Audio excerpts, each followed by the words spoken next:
number 4 receiver in the country.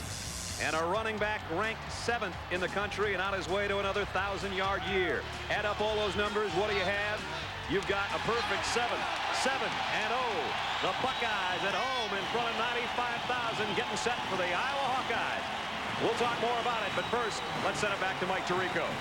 All right, this looks like a good day for football at the shoe. Danielson and Gary, we talked about Bobby Hoyne and Terry Glenn and Eddie George, and they are the stars of the show. They're not the only ones. They got a lot of numbers, but it's two guys that don't have a lot of numbers. Orlando Pace and Sean Springs are as good at their positions as those guys with all the numbers, and they really are players that are going to make a difference in this football game, and why Ohio State has the records they have. Well, we'll see if they get tested today. Iowa 5-1. They had Penn State on the ropes till the fourth quarter last week. Can they hang with them? Well, they have to do two things. They have to continue to be opportunistic. Their secondary has turned the ball over for this football team. 8 interceptions, 3 of them for touchdowns. And on offense, they proved they can run the ball with Shaw and pass the ball with Sherman. Today, they have to do it against a better defense. That's the key to the football game. Can they keep that offense going? Sherman is the younger quarterback of the two between Hoyne and Sherman, but he is a future football star for this team. He has to produce today, Brad.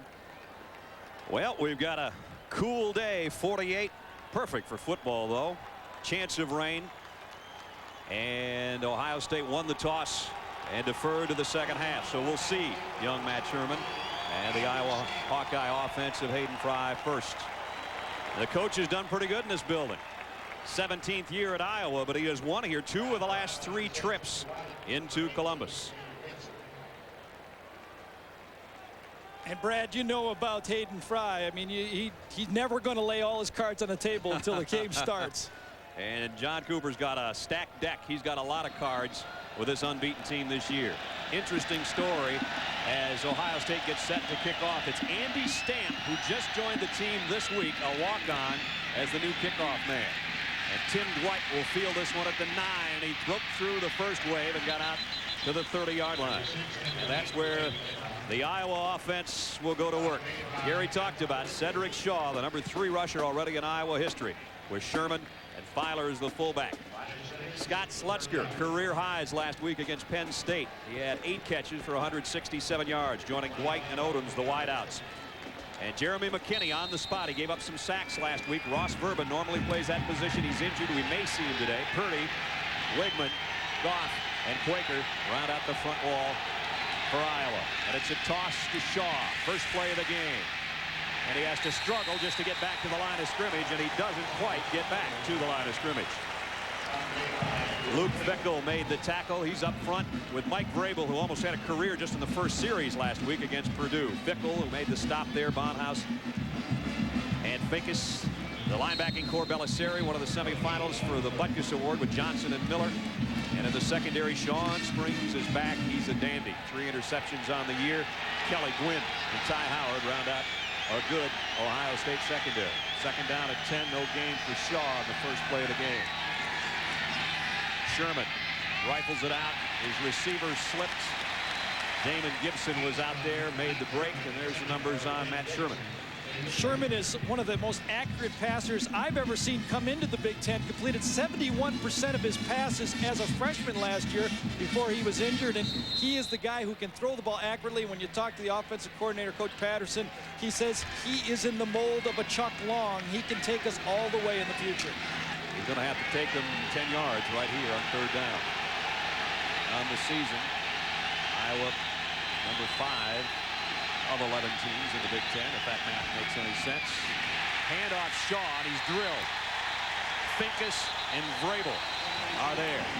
And quite frankly, Sherman slipped when he walked back there. I don't know if he ran into Shaw on the play or slipped, but I tell you, when you put Finkus and Vrabel on the same side of the football field, a little bit of a changeup that they use in nickel situations, it really causes problems. And speaking of problems, it's punt formation. Oh boy. And we saw what happened last week. This guy's a good one, though. Gallery leading the Big Ten in punting. And Iowa always punts the ball quickly. Demetrius Stanley is back for Ohio State. Oh, he hung up a beauty. Stanley comes up on it and has to let it bounce. It takes an Ohio State pop and gained him about 2 yards on the bounce. 32-yard kick, no return. And Ohio State will take over offensively. Eddie George is maybe 1 handle or 2 away from another 1,000-yard season with Hoying and Sualua. The wide receiver core is Glennon Tillman, but Ricky Dudley's really come on as a sensational tight end. He's got 4 touchdowns on the year. And Juan Porter, second year as a starter at the center spot, anchors the front wall with Sumner and Daniels at the guards. Pace a great one, and Golston is the right tackle. Remember, Brad, Ohio State has talked about getting off quicker in these football games. Let's see how they start out the football game. They got great field position. And off play action, they want to throw deep. The first play of the game, Terry Glenn's got it! To the 3-yard line. Lost his balancer. It would have been a touchdown. 55 yards. I talked to Walt Harris, quarterback coach, yesterday. He told me that Bobby Hoyne had one of his best throwing days of the year in his Thursday practice, and he said he bet him $1 that he couldn't overthrow Terry Glenn. You know, he was right. He couldn't overthrow Terry Glenn on this one. He didn't overthrow Terry Glenn. A straight street pattern to get off the game quickly. And Glenn is one of the phenoms in college football. Bobby Hoyne took it in the face when he threw it, but you'll take that all day if you can throw the ball. First and goal, Ohio State. 1 play in. Gary said they wanted to start more quickly. Well, you can't start any quicker than that, unless they put it in the end zone on the second play. Eddie George, touchdown.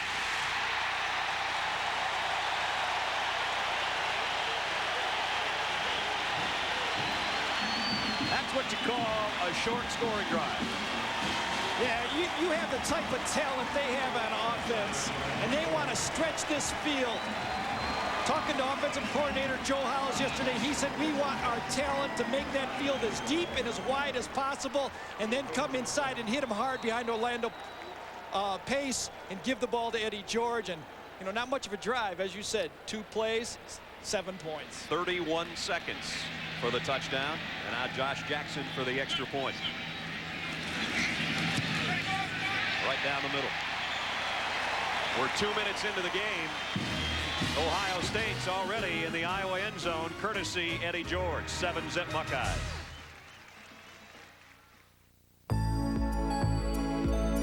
When was the last time you... ESPN's presentation of college football is brought to you by Nike, who encourages you to participate in the lives of America's youth, and by Buick, makers of the concept car you can drive, the 1995 Riviera. 7-0 Ohio State. Their opening drive went 58 yards in 2 plays. 31 seconds to get the touchdown. A long ball from Hoyne to Glenn, set it up, and now Stamp with a kick and a good one. Dwight backpedals, he's in the end zone. He'll bring it out from 2 yards deep. And tripped up as he got across the 15, short of the 20-yard line. Nice job on special teams by Shavers. Let's check in with Adrian Karsten. Well, Brad, you talk about following a game plan. Before kickoff, Bobby Hoyne told me the first 5 minutes of this game were going to be most important to him and his Buckeyes. They wanted to come out fast, and did they effort? He said, you know, we've been coming out relaxed, and that's a good thing, but maybe we've been getting too much of a good thing. With all this premature talk about the Rose Bowl and maybe something bigger, now we've got to come out and start the way we finished last week in the last 5 minutes against Purdue. He also reminded you that the Hawkeyes won here the last 2 out of 3 times because they had the fast start. They're on their second possession offensively from the 19, and Shaw's having a terrible start. Fink is with another hit. His second tackle already. Cedric Shaw has been bothered by groin pulls, and I think it's bothered him already here today, Garrett. Yeah, and plus those 10 guys in red shirts that hit him each time he carries the ball. You know, it's amazing to watch that Ohio State defense. They had 2 linebackers were drafted off this football team last year, Craig Powell and Lorenzo Styles. And Belisari and Miller, I don't believe they're losing even a step from those 2 outstanding players that they lost a year ago. And, of course, they've got their front 4 intact from a year ago. So they've got a great defense. They might not have the size and the speed of Styles and Powell, but they've got the savvy, and they are good football players. Second down at 12. Shaw on a counter. This time he finds a little bit of room. Springs and Belisari make the hit as he got out across the 20 to the 22, where it's going to be 3rd down and long. Talking to offensive coordinators around the Big Ten, they just marvel at Sean Springs, the type of player he can be for that Ohio State defense. He's got Cedric Shaw today, but he can match him strength, and he can match him quickness. And you know what a lot of guys are calling him? They're saying he's a Deion Sanders type of racer back there. Just go man-on-man with him, and that guy's eliminated. 3rd down and 7. They might want to stay away from number 24 if they put it up here. Sherman changes things up at the line. possible blitz. Here they come. Belisari's picked up, but Sherman's going down anyway. It's going to be a dead play, though. I think the left tackle, McKinney, moved before the snap, and they're going to move it back 5 yards. So not only does Sherman get hit and sacked, he's going to have to do it again. And Sherman got sacked again and again and again and again and again and again against Penn State last week as they gave up 8 sacks. And it's going to be a tough assignment for McKinney, just a sophomore subbing in for Reverb. False start on the offense. That is the call. And there you see him shaking his head. It's tough duty. We saw how much trouble Purdue a week ago had with this blitz right up the middle by Belisari, number 30. And it appears that Iowa is going to have the same problem. You know what it means? You know they've scouted it. You know they've seen it. Belisari just has great timing. He's a tough guy to block. Kelly out of his stance trying to get a head start in pass blocking. As you see, he allowed the majority of those sacks last week. And Ross Verba, who's their best lineman, on the sideline right now. He tried it in warm-ups. Verba gave it a shot, practiced with the first team, couldn't go. 3rd down, and it doesn't. Draw play. Shaw looking for somewhere to go, and nobody to help blocking-wise, and he goes down at about the line of scrimmage. Sean springs forward to make the tackle. It's punting time again for Iowa. Sean Springs is a guy who a year ago played boundary corner. This year, he's to the field. And what I like about him is he is a physical corner. Not only can he cover, but as you see him knock away that blocker that time and come up with the tackle, he can cover and hit, and those are valuable football players at any level. Tim Dwight's pretty good blocker, too, for a wide receiver. Gallery again inside his own 5. This is very low punt. Stanley from the 46 and into Iowa territory down to their 45-yard line. 9-yard return. Excellent field position for an Ohio State team already up by a touchdown when we come back. Not quite 4.5 minutes into the game, and the Buckeyes with their second possession upcoming and already leading by a touchdown at the 45-yard line of Iowa. You think that defensive backfield doesn't have big eyes right now, wondering where this one's going? Ooh. Tillman and Glenn, the wideouts. And movement this time on the left side. Orlando Pace came out of his stand. He throws a little left cross at Hilgenberg. I think it was Hilgenberg that time. Orlando just gave him a little love tap on the way to get him out of his face. Dead ball. False start on the offense. There's the big guy who might be, I don't know if he's the best lineman in the country, but he's one of them, and he's facing the front wall of Iowa that looks like this. DeVries 3rd in the Big Ten in sacks. Bennett, Bickham, LaFleur, and Ennising on the 5-man front. Bobby Diaco leads the Big Ten in tackles. Vernon Rollins the other linebacker, and it's an opportunistic secondary. If they can get a hold of a couple today, they'd like to turn them into points. Ples Atkins has already done that twice this year. 2 of his interceptions have been returned for touchdowns. Robinson, Jackson, and Knight rounds out the secondary that Gary says has big eyes right now, with Bobby Hoyne and company off play action, set to go to work and going deep the other way. Terry Glenn again, and broken up. Nice play at the goal line by Tom Knight. Nice play by Tom Knight, but it's a good thing Bobby Hoyne underthrew that football. When you've got a flyer like that out at wide receiver, you have to let that ball go when he gets to 18 yards. If you wait a half a second long, Glenn is going to outrun it, and that's exactly what happened. They go deep again. He's got him open. He just needs to throw this ball another 15 yards. Bob did not give the whole throw. You can see Glenn slowing down as Knight comes in on the play that time, or they'd have had another completion. Threw it 55 yards in the air, but it wasn't far enough. 2nd down, 15. Play fake again. Might come the other way. This time across the middle, a streaking Demetrius Stanley. It's incomplete. Bobby Hoyne knows he should have hit him. Right now, we'll hit Mike Tirico. Michael. Well, Brad, Indiana's quarterback, Chris Ditto, hit his receiver, Ajamu Stoner. Hoosiers down 7-0. One problem, Stoner didn't hang on to the ball. Aaron Collins, the linebacker, the interception, and he's gone. An 80-yard touchdown. They intercepted Ditto's next pass. Penn State has just scored. They're up 20. Wow. When your linebackers go 80 yards with a pick, you're in for a long day, maybe. And the bad thing for Indiana, there's no 3-point field goal shooting in that game. 3rd down at 15. 3rd down's been good to Ohio State, but this is a long one. Plenty of time for Horn. Eddie George out of the backfield. Now can he get to the stick? No, not quite. Chris Jackson makes a nice open field hit. as Eddie got down to the 38-yard line. Fans want Coach Cooper to go for it here. It's going to be 4th down at about 3.5.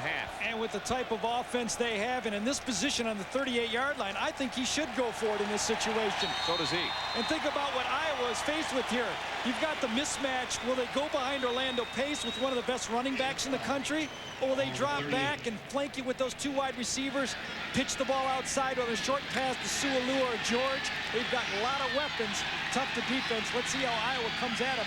I assume they will blitz in 3rd and medium. The only guy you didn't name is Dudley, the tight end, and he's on the left side on the 4th and 3. Hoyne fires Glenn wide open, turns on his man, and he's going to score. Touchdown.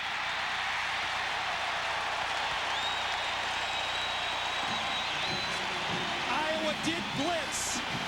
They put their secondary in one-on-one coverage. Not a lot of people love to throw curls into one-on-one coverage.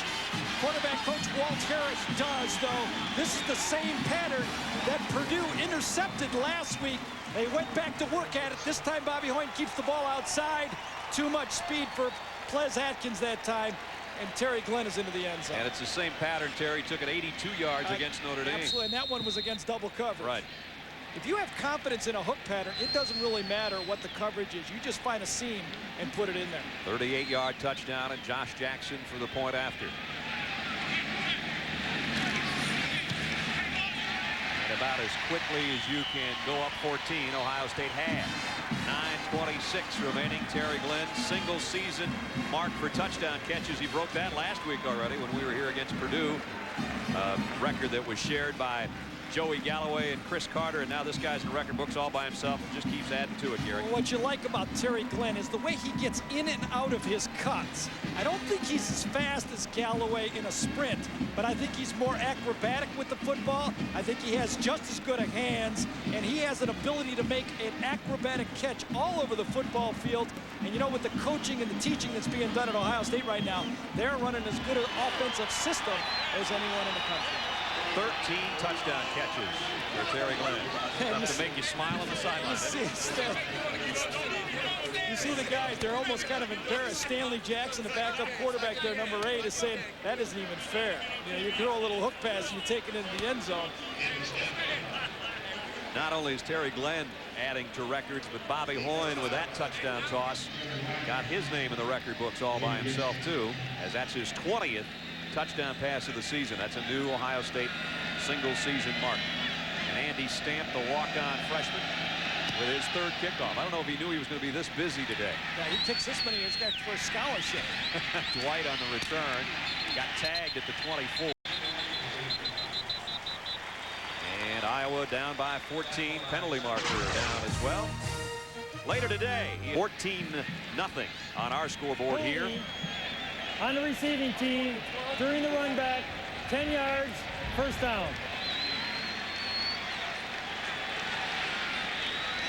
And there's Bobby Hoyne calling his folks up in the stands saying, Mom, you know what? I got the record all by myself now. He admitted freely when the season started, he said, you know, I looked up all the records Ohio State quarterbacks had, career marks, and thought, yeah, maybe I got a shot. I'll tell you, any quarterback that says he doesn't is lying. Because you want to go out there, if you don't have a quarterback mentality that you don't want to go out there and throw the ball and show everyone how good you are with the football, then you should be playing defensive back. Good point. Iowa in a hole both on the field and on the scoreboard. Number 14, play action for Sherman. He's got plenty of time. Down the middle and completes it out across the 25. Demo Odoms picks up the 1st down and a gain of 14. Let's check in with Mike Tirico. Mike. Brad, the shootout, South Carolina, Tennessee. Tannehill completes his first 6 passes, moves the Gamecocks down the field, but the kick is blocked by Tennessee's Leonard Little and Tyrone Hines. Will he get some help? Yes, he will. 90-yard touchdown. Vols lead by 7. Wow, some long ones going the other way for the defense and the special teams today. We've got some long ones going to the Ohio State offense so far, courtesy of Bobby Hoyne and Terry Glenn. It's 14-0 Buckeyes, but the first down of the game for Iowa. Shaw, nothing doing. Ryan Miller met him in the hole along with Luke Fickell down low. Let's check in with Adrian. Brad, some real problems in the Iowa offensive backfield. Cedric Shaw's got a lot of pain even when he tries to run straight ahead. A lot of pain in that groin. Medical staff tells me there is some question how long he can last. secondly, Matt Sherman, the quarterback, I've been watching him closely. He has been hit on every single play. He feels that way from last week still. And watching the films of every other quarterback that played against Ohio State, he knew he was going to get it. No surprise. Second down at 10. Sherman straight drop. Flares it out. Got it complete to the fullback, Filer. And Filer to the 20, make it the 32-yard line. Ryan Miller and Greg Belisari met him there. Well, Matt Sherman is the guy that won this starting assignment this year, and over Ryan Driscoll, who played some football last year. But Sherman just so accurate, son of a coach in high school. There you look at his backup right there, Ryan Driscoll. What I like about him is he dishes the ball around the football field. When you watch the Penn State film, he just is so accurate with the ball. He's going to keep that field open with all his receivers, and he needs to get the ball to his tight end, Slutsky. That's the guy that can make a difference on this offense. Third down at 5. Maybe they'll look for the tight end here. And he dropped the ball on his back pedal and had to cover it. Got back on top of it, but Sherman's like, what else can go wrong here in the first 5 minutes of the game? Well, Iowa is not good enough to beat themselves and have problems with self-inflicted wounds that they can move it against this offense. Backpedaling up that time, and actually he ran into the fullback, Rocky Filler, that time. The fullback ran into his right hand as he was backing up, as he was attempting to block the linebacker, and that's what caused the fumble. He's the biggest punter in college football. Gallery's about 240. And this time he got a hold of it. Stanley's going to have to backpedal all the way to the 23-yard line. But back he comes. Got a nice return of about a dozen to the 35. 6 minutes, 58 seconds remaining. First quarter. Ohio State leading by 2 touchdowns. Lone Star. You want to keep your weight down to improve your 40 time, but this is ridiculous. 14-0 as Ohio State's made no bones about it. They're going to attack the Iowa defense, and they've done it with this guy today, Bobby Hoyne, his favorite receiver. They've run the ball one time for a touchdown and thrown the ball every other snap in this football game. First down, Ohio State for 35. Comes a blitz. It's play action again. Down the middle is Dudley. And the tight end rumbles down to the 42-yard line. Big fella goes 23 before Chris Jackson can make the stop. So easy. Fake the ball into the middle of the field.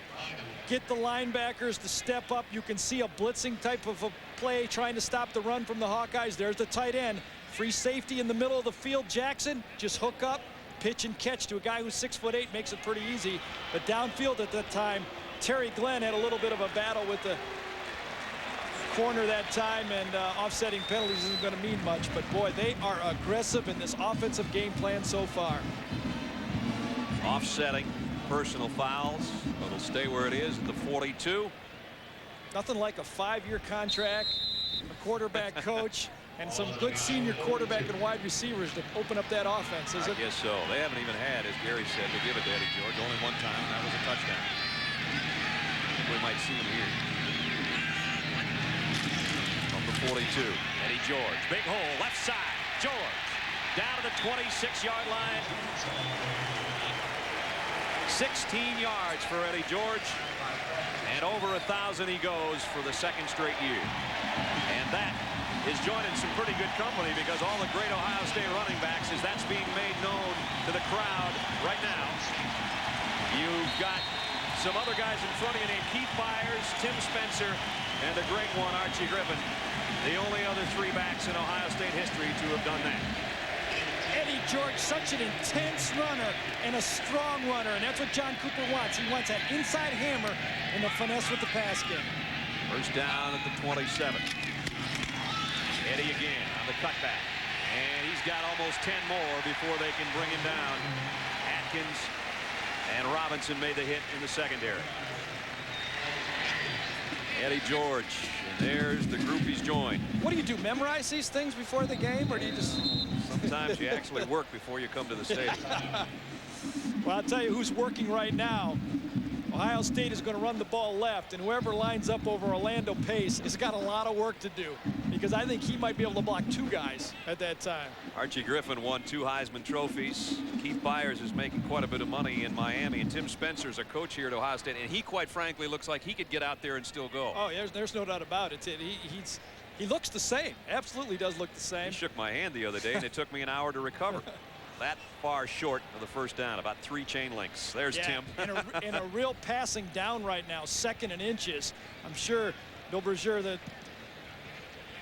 defensive coordinator for Iowa, is aware of that, but sometimes even if you know it's coming, you can't stop it. Nice job that time for LaShawn Daniels, number 57. And watch Eddie George cut behind that block and pick it up, puts his hand down, doesn't lose balance, and runs north and south like the physical back they want him to be. Like you said, even though you know it's coming. You know, it's like been a yard at 5:52 remaining in the quarter, and already 14-0 Ohio State.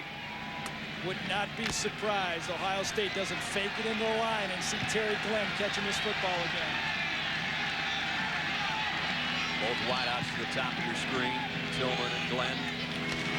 And Hoyne looks that way. Glenn couldn't quite bring it in. Damian Robinson was there. Let's check in with Mike Tirico. Brad, continuing with your mandate for only big. Thank you, Michael. 14-0. Ohio State leads it here. That time there was no fake on that play, but he did have Terry Glenn. The ball sailed just a bit. If they line up in the same formation again, Eddie George was open on the other side of the formation. Let's see if they come back to the same play and hit Eddie George. Ohio State just saw 80% inside the red zone. Eddie George inside the 10. See? Oh, that's the run. Yeah, whether you hand it to him or throw it to him. He's open. He's open. 36 yards already on 4 carries for Eddie. And I talked to Joe Hollis yesterday. He says, I know we're left-handed, and last year with Corey Stringer, we ran the ball to the right. You know, when you got players, you run to the side that you know you got the players on, and number 75 lines up left for us. We're going to be running the ball left. Eddie George with a touchdown as one of his carries today. Here he comes again. And there he goes again. Skates in. 20-0 Buckeye. Oh, did he get some blocking too, though? Well, if you think pinning a guy is good blocking, you should take a look at Orlando Pace's block on this one, because George Bennett, number 49, is going to put his back right on the ground. Number 79 on 49. You're going to see Ricky Dudley, number 80, come inside, but watch Pace. He leaves the screen, turns his man around, and just puts him right on the ground. That's easy blocking, easy running for a great runner like Eddie George. Get your eyes open, read behind number 75, that's usually open, and trot into the end zone. Take the umpire with you if you have to. Eddie almost did. Josh Jackson with a point. Right down the pole. That's a nice aim right there. That was. Got that. There is a guy that's working at a pace all his own, if you ask me. Orlando Pace. 325 pounds, great feet. You know, you got go-to guys in the second as a receiver, go-to guy as a tailback. You got a go-to tackle right there. You got to love that, huh? Here's something. Coming up. We knew the eyes would have it today, either the Hawkeyes or the Buckeyes. I'm afraid for the Iowa folks, so far, it has been ghosts and goblins of an Ohio State offense that looks like a total machine today. Well, Iowa has a better football team than they have the past couple years, but they're still a year away to play with a team of this caliber from Ohio State. Ohio State, to keep Iowa in the game, we're going to have to make some mistakes. Problem is, I think they made all their mistakes last week against Purdue. That's right. They're back on track. Well, this guy helped with a scoring drive of 65 yards in under 2 minutes again, and Eddie George, second touchdown already today, and his 13th on the ground this year. Stamped and kicked. Dwight camps under it at the 6. And out to the 24-yard line. Let's go down to Adrian. Right, I was walking around behind the Buckeye bench a moment ago. Orlando comes off the field, big ear-to-ear grin on his face. I just looked at him. He looked back at me and winked. This comes from a conversation I had with him yesterday. I was in the hallway over the coach's office. Said, Orlando, who's across from you tomorrow? He just smiled and says, it doesn't matter. You always love that, don't you? That's kind of like Simeon Rice when we talked to him this year. Do you get sick of the double teams? He said, I never noticed. Yeah, double teams. 10 plays and a yard per. That won't do it. That is definitely an oops. Sherman play action. Wants to go deep down the middle and dives. completes it down to Demo Odoms, and good for a first down and a pickup of 23. Antoine Winfield is the guy who makes the hit. Had a great game last week, but not enough pressure, and that's the thing that Iowa does in their pass offense.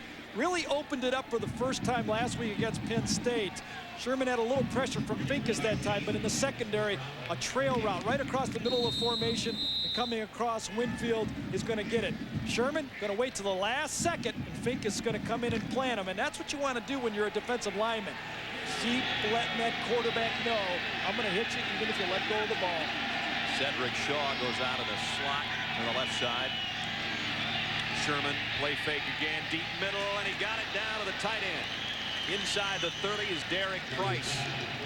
And so Iowa coming to life with the air game. 24 more yards there for Sherman. Derek Price is the other tight end in this situation. Number 89, play action fake.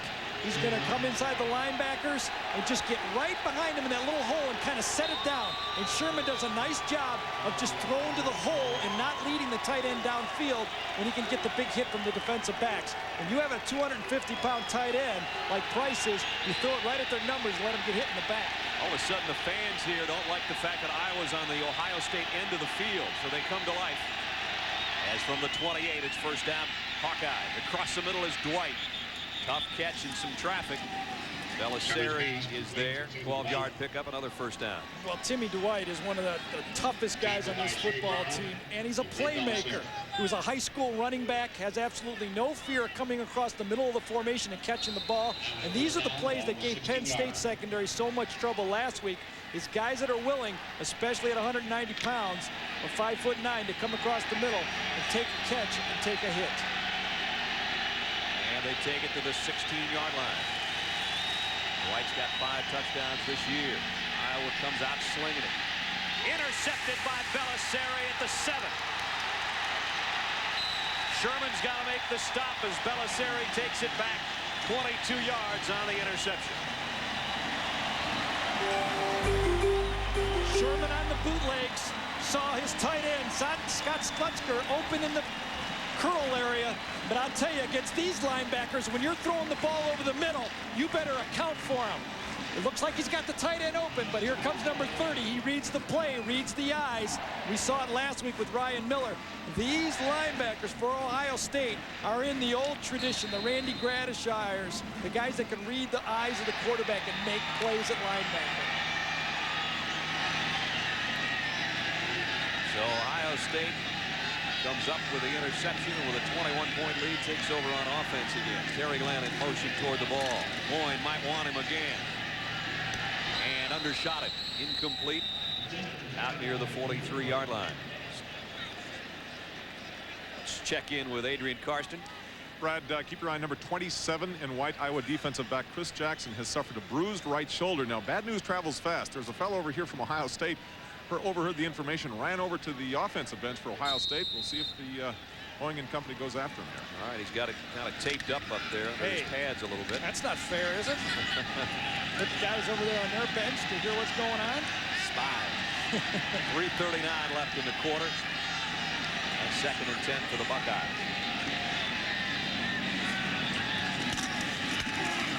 Eddie George, great cut back in a huge hole again.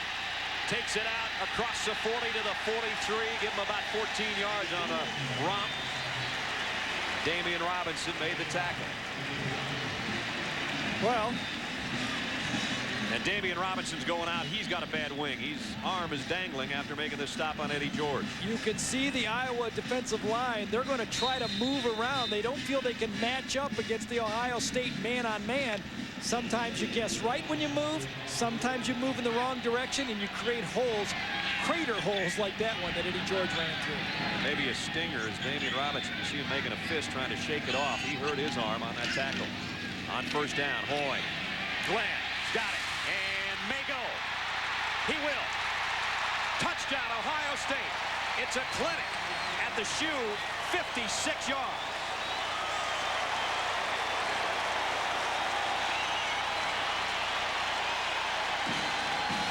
Wow. This is as good as we've seen, Gary. Brad, I've been watching Big Ten football since I was a kid. And I have never seen a Big Ten team so much in tune with a system that has been put in and operated by a quarterback. This is a very difficult pass to throw to. A seam pass right up the gut. Throw it to your star receiver, put it right between the safeties, and that's how you can have 3 catches for 149 yards in the first quarter of a football game. Bobby Hoyne, the smile tells the story. They are having fun. This is pitch and catch. Well, I tell you, they might, you know, when you're a starter, you get to eat at halftime, you got a big lead. They might get hot dogs at halftime. Jackson. Boy, he's got that aim down. He's trying to pin that net against that pole back there. Terry Glenn's got another touchdown, and we've got another chance to check in with Mike Tirico. And we got another chance to give Ohio State fans good news. Also unbeaten in the conference, Northwestern down 2 touchdowns. This is a Robert Holcomb touchdown run for Illinois. Illinois, the worst rushing team in the Big Ten. They average 92 a game. They already have 89 on the ground, and they're up 14. Uh-oh, is this the day the Wildcats come back down to earth? I don't know. There they are on top of the world and on top of the standings. And I'll tell you a team that's hoping that happens, and that's Michigan. Yep. Because they want that last game, should they run the table and beat Penn State, to play Ohio State back in the big house in Ann Arbor for everything. I don't know if they've ever faced a receiver like Terry Glenn before, though. And the offense that they put and installed around him, when you start throwing seam routes just between the safeties and the linebackers and throw them and hit them on the dead run, there's not a defense made that can stop that. You know, we watched Joey Galloway become a sensational performer, and now a #1 draft choice and playing great for the Seattle Seahawks. But Terry Glenn, he's got some jets. I don't know. I wouldn't want to pick between the two. Well, I'll let you have first choice, and I'll take the next 2. Dwight from the 8. Oh!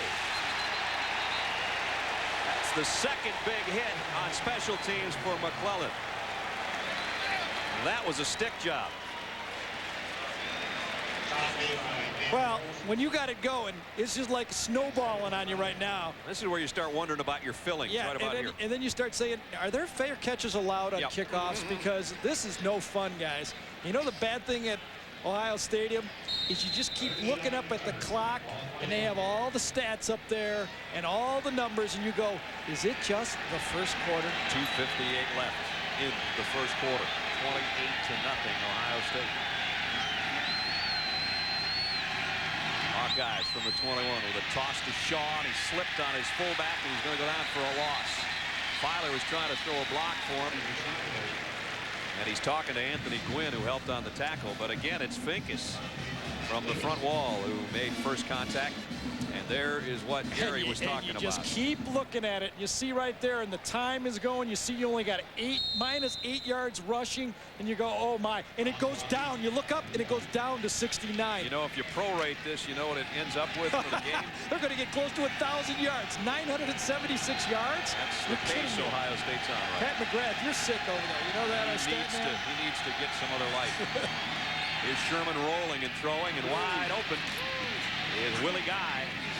And Willie trying to get everything he can across the 30 and may have stretched far enough for the first down.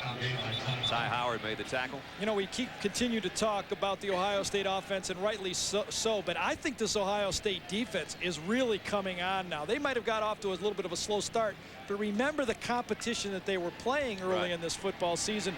They're still 9th in the country giving up points at 15.3 points per game, and you know that front 4 is just going to get better and better. And as these linebackers feel their oats, they're just a tough defense. As John Cooper said, they may not be as talented as other guys I've had, but the chemistry is remarkable, and you can feel it and you can see it now. And I don't know if I'm buying that not as talented routine either. Iowa's going to take a timeout with 1.5 minutes left in the first quarter. And Hayden Frye looking around as if to say, boy, nothing's gone right so far. It certainly hasn't. Isn't it? And most of them wearing scarlet and loving what they are seeing so far from the Buckeyes, ranked 4th in the country, and they look like they could be 4th with a bullet or higher. Hayden Frye said, you know, this is the best team in the country. I don't care what you say, and I don't care what Nebraska and Florida State and Florida have to say about it. And right now the Buckeyes look pretty darn good. Shaw broke a couple tackles, but still he just doesn't have that takeoff that he would normally have, and that's due to the injuries he's been suffering from. It is, and I think a little bit due to this field. This is not a fast track. I was talking to Joe Hollis and yesterday and Walt Harris, and they were both disappointed in the condition of the foot. And I think between the groin and the poor track, he just can't get it to full gear, and it's starting to give way. There's the divot right there in the O in the corner. First down, play action for Sherman. Nice coverage in the secondary. He's going to try to get what he can. Ooh, and then take a hit. Kevin Johnson, and Sherman's going to be slow to get up. Let's check in with Mike Tirico. And Brad, the defense One here in the Big Ten, and it's very one-sided so far, with Ohio State up in the final half minute of the first quarter, 28-0. But Iowa's offense trying to hang in. They moved it down the field last time before the interception. Now they've got a 2nd and 3, and Shaw broke a couple tackles. Tough run by Cedric Shaw.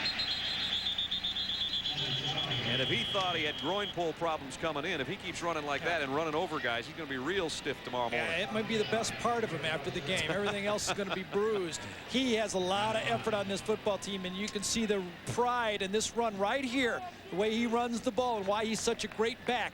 Runs through a tackle right there by Fickle, comes inside. He's got Belisari with one arm. Inside he's got Bonhas, number 70, and he just keeps moving those legs. And that's why Hayden Frye said, we're doing it, guys. The end of one. All Buckeyes here in Columbus. Angie River, Ohio Stadium, where at the end of one, John Cooper's Buckeyes 28-0 over Hayden Frye's Hawkeyes. right there, Ryan Driscoll's telling Coach Frye, I think Matt Sherman's doing a great job, I don't want to go in. Stay, keep him in there. He'll get it going.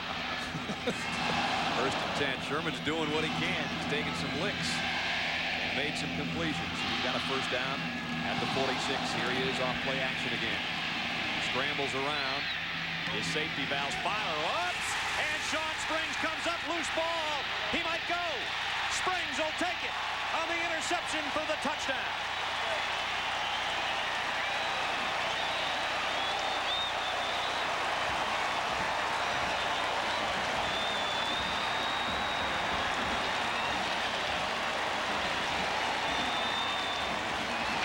He's a Deion Sanders type, Gary said. Well, had a little bit of prime time in him right here off this ricochet. Well, this ball was just thrown out as Sherman tried to scramble out of the play. Didn't have anything open. Good coverage by the defense. And then all of a sudden he just laterals it. Whoops, as you said, right to Sean Springs. Last guy that had a chance to get him was the quarterback. Couldn't make the tackle on Sean Springs, who's had a kickoff return for a touchdown and now a fumble recovery for a touchdown. Wow. 60 yards. For the score, Josh Jackson for the point after.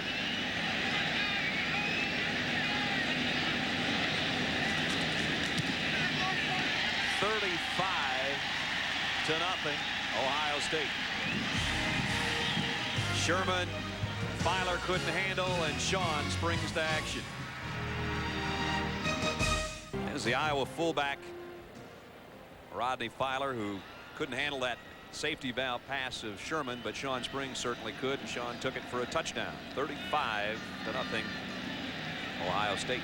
And John Cooper told me yesterday, one of the things he does with his football teams is put some of his best players on special teams. There you see it. Sean Springs is going to cover the kickoff now. And he stamped the kick.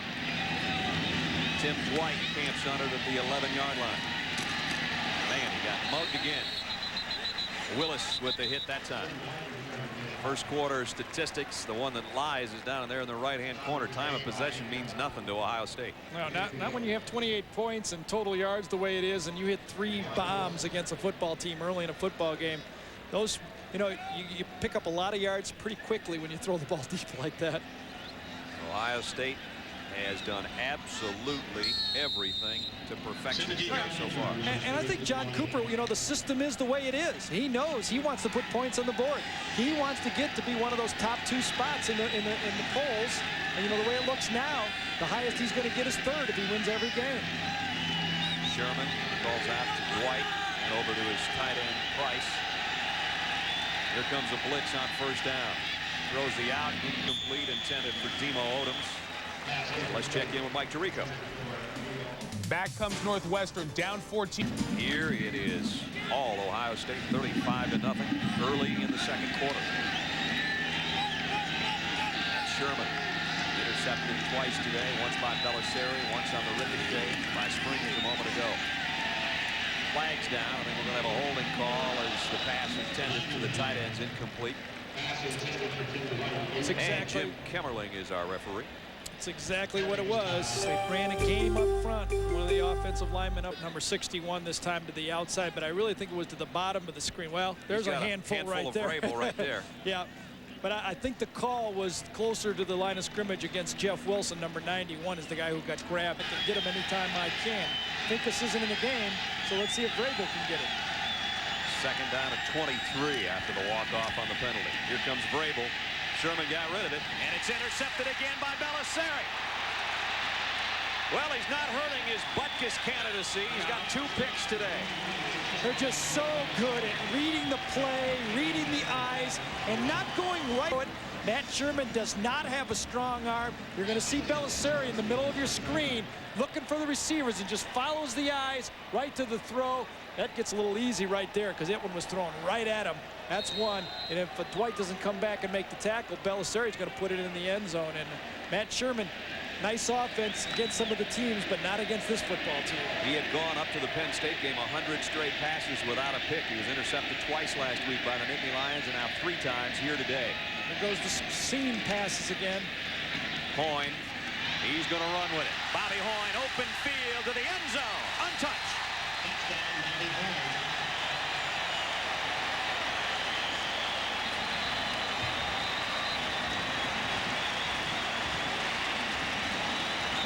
Brad, Terry Glenn has had 3 knockout passes. When Bobby Hoyne crosses the goal line, he's going to get a knockout block this time. He gets it on Damian Robinson, number 3, and it is unbelievable. Watch Glenn, middle of your screen, right behind the pole, and he puts him right on his back. And Robinson is still down. Here he comes, right under the chin. When your heels go up to the sky, that's the type of block. And I guarantee you, he will be more proud of that block than the 3 passes. Touchdowns, huh? Well, let me rephrase that. He will be just as proud of that block as he was of the touchdown pass. Now you look at Damian Robinson, the junior out of Dallas, is still on the turf. That's exactly how it was. He's going to do a little bit of a replay that time. He's going to come over, and I got him right under the chin. Well, we'll check in on Damian Robinson when we get done checking in on Mike Tirico. Mike? All right, Brad, this McDonald. After.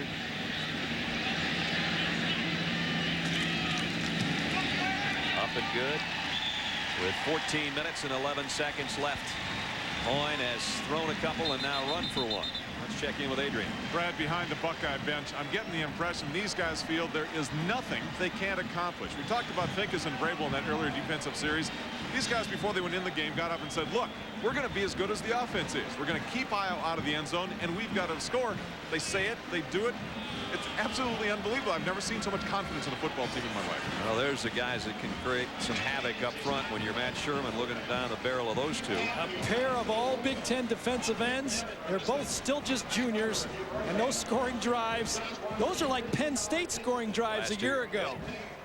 Look at that. The longest one, 1:48. I don't know what they were doing 6 plays. Yeah, they gave it to Eddie George a couple of times. So it's 42-zip. And, you know, 42-zip, 14 minutes to go in the game. In the half. Yeah. Damian Robinson feeling right now on the sideline is bad. The way this game is going, Pace is going to catch some passes in the second half. They'd love to play him both ways. They say he'd make a great defensive tackle. You see the size of Orlando Pace. Can you imagine? I mean, he was a high school center on his basketball team. I mean, he gets 3-second call on him when he gets into the basketball court. You know, I mean, it's just like... Well, plenty of time to mug for the cameras when you're up by 42 points. And it's not like those other guys are little. The guys he's standing with are 290, 285, yeah, 295. Right. Those aren't defensive backs he's standing next to. Stamp. Line drive kick. Oh, Dwight got a hand on it. Now he hops it and goes down at about the 8-yard line. Lost his balance and his footing. And Iowa in a big hole, and will have to start one on offense as well. The Goodyear blimp floating overhead, providing our aerial views for today's game. The Goodyear blimp, one of America's most enduring corporate images. And Don McDuff piloting the blimp today. Don, nice to have you along with us. Thanks for the shots. They're beautiful over the horseshoe and on the banks of the Olentangy River. Is that the same one that was used at the baseball game the other night? I believe it is. Made it all this way already. Spirit of Akron. Yeah, it is, as a matter of fact. Tell you what, Cedric Shaw out across the 15, close to a first down. This is when a pride of a football team for the Iowa Hawkeyes really has to come through now. You know you're not going to win this football game. You have to get in the huddle and say, listen, guys, let's finish it. Let's not be embarrassed when we watch the films about maybe the plays that we made, but not about our effort and the way we keep playing in the football game. Remember, we might not be able to play with this football team. We've got a lot of games left in the season, and we can still make it into a bowl team, and we're still on our way back as a football program. Remember, they put together a nice finish at the end of last year when things didn't look so good, and they ended up 5-5-1, and then actually had one of the nation's longest winning streaks, or unbeaten streaks, I should say. They had a 7-game winning streak and a 9-game unbeaten streak ended against Penn State last week, and now today the wheels kind of coming off against a very, very talented Ohio State football club. And when Hayden Frye said to us, I'm telling you guys, this is the #1 team in the country I'm playing, I maybe wasn't blowing smoke. No, but I don't think Hayden thought they were this good. I know he thought they were good, but nobody believes a team can be up 42-0 on you with 13 minutes to go in the half. At the 19-yard line, it's a first down for the Hawkeyes. Tim Dwight motion. Sherman off play action. Deep in the middle and incomplete, intended for Willie Guy. And Sherman has to scrape himself off the turf again. And we talked about Florida State, Nebraska, and Florida, of course, being in front of Ohio State in the rankings.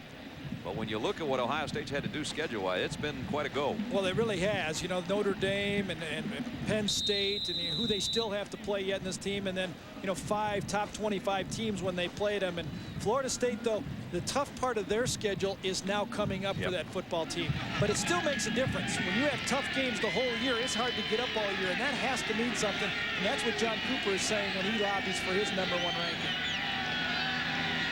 Buckeyes show blitz, and they bring blitz. Sherman throws out to Dwight. Springs drops him after the completion at the 26-yard line. Sean Springs already with a touchdown today on an interception. Sean Springs sat out last week against Purdue as they moved in Winfield, a true freshman, to play.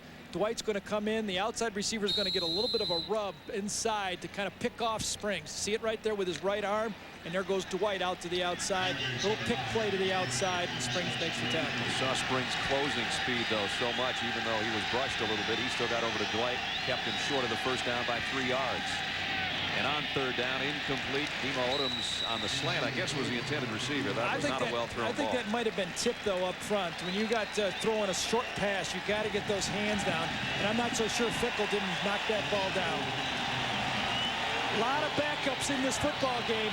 The Ohio State defense has been on the field the whole game. He's had to play some backups. It's not like you want to this early in a football game, but sometimes you're forced to, as much as they've been out there. Nick Gallery, who hit his last one 53 yards. Bad snap. He'll go back to the end zone to try to get it, and keeps his balance, and he got rid of the ball somehow and got it out near the 31-yard line. And that was a pretty good job by Gallery to get back there, avoid a touchdown or a safety, and somehow get his foot on the ball. It's only, though, goes in the books as a 6-yard punt, because you're talking about the line of scrimmage, but that doesn't really give the full flavor of what Nick Gallery had to do here on this bad snap. Boy, Gallery is a big player, too, 6'4", and when you snap that ball over Gallery, and he does, puts his arm down that time and gets off the kick just good enough to get it out. And, can anything else go wrong in a football game? I don't know if I've seen one like this. A proud unit. They were just undefeated a week ago and could have knocked off that Penn State football team. That's how good Ohio State is playing early in the game. At the 32-yard line. Boyne wants more. Throws short. Eddie George couldn't one-hand it. Well, when you punt against Ohio State, it can be kind of a tough job. You can ask Degnan, the punter for Purdue last week. That was his first one. And, folks, this is not a replay of the first one. This is what happened to Degnan the second time. But he almost got it right the third time, because this is what happened. Whoa. They made it, but wait a second, I got it. They made an adjustment. They looked for the block that time and then pick it up and run with it. 31-yard run for a first down. So doesn't help when your snaps are bad, though.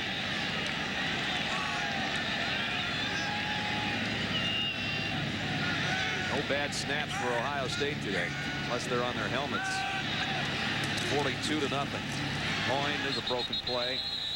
And Jared DeVries made the tackle on Hoyne. That was an audible that time by Hoyne. He saw the linebacker walk off over the slot that time off Glenn, and he decided to call the option. That was a play that Bob Hoyne called at the line of scrimmage to keep teams from walking off that linebacker out on your wide receiver. First negative play of the day for Ohio State, just when I was saying that nothing has gone wrong, and that dropped it back to the 34-yard line. Lost a couple. Third down and 12. Like to throw the 4 verticals in this situation. Hoyne buys himself some time. Dudley almost made a super catch at the 25-yard line, but he couldn't handle it. First time Iowa's been able to put a little bit of pressure on Hoyne that time. Inside, I think it was Bigham, number 66, came in. You see the tight end, going to go over the middle of the field. He's on a linebacker, hook, look back to the quarterback, but the ball was thrown wide. Now, to Iowa fans, this is going to look bad because Ohio State's going to go for it here on 4th and long, but in the spot they're on in the field in defense of John Cooper, I don't have to defend him, but it would be a 51-yard field goal, and Josh Jackson can't kick it that far, and they don't want to punt from the 34, so they're going to go here on 4th down and 13. Hey, why not? At least I think that's how it's going to be explained. Hoyne down the middle. Got it to Tillman. First catch of the day for Buster, and it's a first down at the 18-yard line. He goes back to his right. He's got a crossing route. Gets the ball to Tillman inside, first down.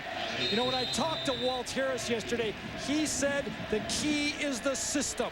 And if you play within the system as a quarterback, you can make things happen. You don't get too greedy. We'll give you the deep passes. You make the throws that the coverage dictates the throw to go to. And that's what Bob Hoyne's been doing so far all year. Eddie George cuts back, got a block from Dudley. Eddie slips, or he may have gone in on his own. Got it to the 10-yard line. Give him 8 yards on the carry. And here's 2 guys. You know, I said to Eddie George the other day, Eddie, it seems like light years ago when you were a freshman and you were fumbling 3 times in a single game, and Gary and I were going, this guy's good, I guess, but he's developed into something else too, hasn't he? Well, not only with us, Brad, but I think the whispers around the Ohio State coaching staff was they didn't think Eddie George was good enough to win with big time. He just made himself, because he's so determined, into a better football player than they ever thought he would be. Take a look from behind the post. On the option is Eddie George. Eddie looking for the end zone and finding it. Touchdown.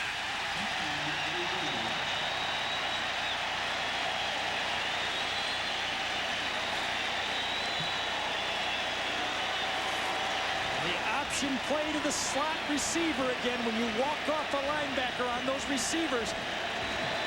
Joe Hollis and John Cooper in that offense are going to make you pay with this option play. Eddie George showed great patience. You know, they want him to stick it up inside every time, but this time he showed the patience and the forward lean. And watch Ricky Dudley, number 80, come out and block, gives him a little juke. Robinson is looking for anybody to hit him on this play, and it's not going to be George. It was a wide receiver coming across again. Josh Jackson, extra point. Just under 10 minutes to go in the half. In the half.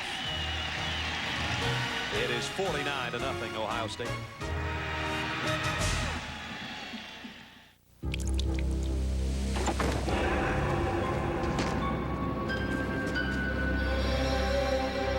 Eight-play, 91-yard drive. First man covered, so Peyton Manning the check down to Joey Kent, 35 yards, and the Vols are beaten up on the Gamecocks by 21. Ohio State, the Buckeye fans are loving it. And Hawkeye fans obviously feel a little bit differently about how this game is going. Nick Gallery, 71 yards. That's not his longest punt of the year. He had a 75-yarder against Indiana. Eddie George, short game this time. Eddie hit from behind by Bobby Diaco, the linebacker. Well, you prepare for these football games to do them in the TV booth, and you start ready to talk about Iowa's change to the 34 instead of the 4-3. They could be using a 7-4 out there right now up front and put 5 guys in the back. I don't think it's going to make much difference when you have this type of accuracy throwing the football. I mean, it is just mind-boggling the way they're able to throw this football around. And, you know, Glenn and the top receivers aren't even in this football game right now. They've got backups everywhere but, you know, Eddie George and Hoy. 2nd down 8. Hoy got blitzed that time, and he still got it to Dudley across the middle. And Dudley all the way out to midfield before Iowa can track him down. Even when pressured, Bobby Hoyne delivers. That's 28 yards to his tight end. And this is good coaching. Bobby Hoyne knew where this ball was going before the ball was snapped. He made the fake. He knew he had the tight end over the middle. This time Bickham's coming in. He says, I got a sack. I beat him clean. I'm going to get one. What the heck? Throws the ball and completes it. I mean, that is great quarterback and great teaching. Joe Hollis, Walt Harris, everybody should take a bow for that. When a quarterback knows where the ball's going by the pre-read, I don't care what kind of pass rush you got. They're going to complete passes. Hasn't it been fun to watch Bobby Hoyne become the quarterback he has? We were watching him 3 years ago going, boy, the poor kid, you know, he's got a long way to go. He doesn't have a long way to go anymore. Yeah, and you know, it wasn't bad what he was doing before. He was 26-5 as a starter. Loss of a yard, and we'll check in right now with Mike Tirico. Mike, what do you got? Brad, we have Kansas State up 9-7, 4th and 2. They decide to go for it, and here's what happens in Manhattan. Matt Miller wants to throw the football. He's going to throw it long for the end zone. The pass is caught. Touchdown, Kevin Lockett. Forget the first down. Go for the business. Kevin Lockett first. Kansas best defender, Dorian Brew. That's Lockett's 11th catch of the year for a touch. Brad? That is a nice 4th down gutsy call and a great delivery. Here, Ohio State's delivering the goods. 49 zip, just under 7 minutes in the half. 2nd down to 12. Bobby Hoyne, plenty of time. Pump fakes once, now goes deep. He's got Terry Glenn out there. Didn't quite make the catch. He made the adjustment. He had to get the sight adjustment first. Now, wait, how can he do that? That is 60 yards into the wind off of a pump fake, and he overthrew Glenn. Oh, you said there was a bet on. I bet you can't overthrow him. Well, he just won a buck back on that one. They're even now. So I mean, this ball is thrown 60 yards in the air. He's on his own 40. Well, almost 60. I mean, that is dead into the wind. And I think George misjudged it. 55 yards into the wind across the field. The ball probably traveled 60 yards all total. There you see that Walt Harris, the quarterback coach, came from the New York Jets. He's the guy that coaches the quarterbacks, has added some things, and Joe Hollis and the rest of the staff has implemented it, and they've got a powerhouse. 3rd down 12. Let's see which receiver he'll pick out this time. Well, he hit D. Miller a little bit behind him, but the freshman couldn't handle it. Incomplete, and Ohio State, believe it or not, is going to have to punt. ESPN, your home for college football Thursday. Warwick Dunn and the group that's #1 in the country taking on Virginia, maybe the only team in the ACC with a chance to beat them. You can start your weekend at 7:30 with a weekend kickoff show, and then we'll be in Charlottesville for the Cavaliers and the Seminoles of Bobby Bowden. Here's Brent Bartholomew, who's blowing into his hand there because he's been freezing standing on the sideline all day. First punt of the day. Hits it down to the 20. Couple more yards on the bounce, and that's where Iowa will take over offensively with 6 minutes 24 seconds remaining in the half. As you look in on top of Ohio Stadium, floating above all the action, a familiar sight, Goodyear blimp that's been providing aerial views like this for over 30 years. Well, no matter where you look in on this game from, if you're an Ohio State fan, you are digging it right now. Yeah, right now you are saying this one's in the bag. Let's get ready for the Indians. So if you're let's get ready for tonight. Game 6. Sherman play action. Steps up and fires deep middle. Slutzker in and out of his hands, the tight end. And that was almost picked off by Rob Kelly. Slutzker has not caught a ball today.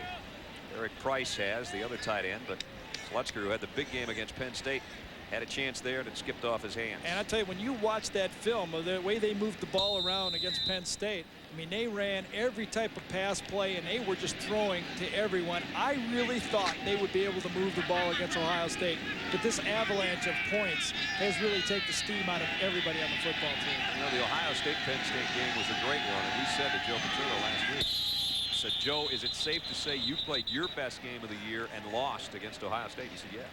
And that's what it takes, I guess, is to play your absolute best against a club like Ohio State and hope that they make some mistakes. 5 yards, repeat, second down. 61, wait. So now, you know, if you're Hayden Fox, I mean, Hayden Frye. Well, he probably wishes he was Hayden Fox. He'd be sitting down there coaching the Orlando team or whatever. Sorry, Coach. Shelley Fabrega, your wife. Well, he had losses this bad, too, hasn't he? He has had some bad ones with that expansion team in Orlando. Yeah, they're good friends, as a matter of fact, too. Craig Nelson and Coach Frye. Sherman slips going back just to add to the insult of the day. Well, when we were starting to do some of our research for this game, I kind of like having a little bit of fun, wanted to point out what might be some of the worst losses. I really didn't think this would even come into play, but boy, how would you like to play for that 1902 team? Yeah, I don't think so. That's you got 187 zip. You're short on that team. I don't think you want to come back and play. But you know, it isn't far from getting into the top 5 in this football game right like here. You said, though, what if you were a junior on the 1902 team? You had to play in the other one in 1903 again. Well, they're in danger of getting on the board in that graphic. Damani Shakur is checked in at the tailback spot, and he'll get the handle here and runs smack dab into Rodell Dupree. Nice hit by Dupree. They expect him to be a good one down the line. He's just a sophomore, 240-pounder. And Cedric Shaw, who came in hurting, is still hurting, and hurting, as Gary said, in more places than when he entered the game. And I can guarantee you, if you're a football player, you do not want to come out of this football game because you don't want to leave any doubt with your teammates that you're with them through the whole game no matter what. This is the 5th, 3rd and 3 and out of the day. Gallery got the punt away, got some nice heat from Finkus. Stanley misjudged that bounce, and now Gallery's going to get another great kick out of this as Iowa will down it at about the 24-yard line, a 60-yard punt. So Nick Gallery's not hurting his league-leading total, although he did have a short kick after he had to take on a high snap a couple of punts ago. Coming up tomorrow night on ESPN2, RPM 2 Night, a weekly program dedicated to all motorsports competition. You get race coverage, highlights, interviews from all the big races of the week. RPM 2 Night, the sports center of motorsports, tomorrow and every Sunday, 8 Eastern on the Deuce. Brad Nessler, Gary Danielson, and Adrian Karsten from Ohio Stadium in Columbus, where the Buckeyes lead 49-0. You know, it's just kind of the written code. When you're behind and you know things are bad, you just don't want to leave your teammates down. You want to finish it with them, and you want to suffer with just like everybody else. From the 24, Eddie George. And Eddie got it out across the 30 to the 31-yard line. So we check in with Adrian Karsten. Hey. Brad, the update on Cedric Shaw may have re-injured that groin, rather re-pulled it. Certainly has strained it throughout this game. He's having trouble continually, even trying to run straight ahead. And there's indication now that he may have sprained his wrist as well. So what they're going to do, from what I'm told, is analyze him at halftime. Gary makes a good point about having to play the whole game, but they don't want to waste him or injure him anymore in the second half if they don't have to. Well, this has been a tough day for him. Only 26 yards, and as you saw him holding his left wrist. Meanwhile, his counterpart on the other side, Eddie George, rumbling down with 4:10 left in the half. We've got time to check in with Mike Tirico. Mike. Brad, the Peyton Manning, Steve Tannehill shootout has gone really not much as a shootout thus far. Tannehill just 87 yards passing, but this 11-yard touchdown pass to Corey Bridges gets the Gamecocks back in it. They trail Tennessee by 14. Vols have the ball at midfield. Big game for Tennessee, number 5, and here number 4, Ohio State, with 4 minutes left in the half. Here's a toss to Eddie George. Eddie put out the stiff arm and didn't use it. Didn't have to. Got almost 10 more out near the 49-yard line. Bill Ennis-Eng made the tackle. Been keeping my eye on Ricky Dudley in this series. He's blocked 3 straight times. That's the question mark from a lot of the pro scouts. Can he block? This time it's a sweep, and he's going to take a low block. That's what he's tossed. A reverse hip on DeVries that time. Kind of gets his man, but not the type of block that a lot of people are looking at from a tight end. When I talked to Joe Hollis yesterday, though, he told me he thought he was a pretty good blocker on the move, not when he's stationary. Let's continue to watch. We know he can move, that's for sure. It's his strong point. Eddie George. Eddie into the Iowa end. He's over 100 yards now for the 16th time in his career. And I think that was the game plan in this drive, is to make sure George gets his 100 yards before halftime, because I think we're going to see nothing but down the line players for the rest of this football game. A penalty marker down in the Iowa secondary. Oh, guys, it doesn't make that much difference. Not Just right make now. up your mind one way or another, right?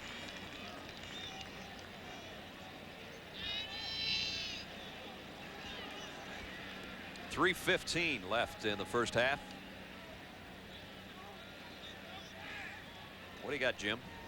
There is no foul. Disregard the flag. All right. That took about 3 minutes out of our life we can't replace. Let's check in with Adrian. Brad, taking a look at some of those blowouts you guys were describing earlier on, to that end, I've been doing a little digging, and I'm told that at least the starters will play through the first half of the Ohio State Buckeyes, and then that'll be it. All right. Of course, Adrian must realize how that feels playing at Northwestern all those years to stay in those games, right, Adrian? Oh, boy. And now, come on. They're coming back. Yeah, they got a pretty good one going with Illinois.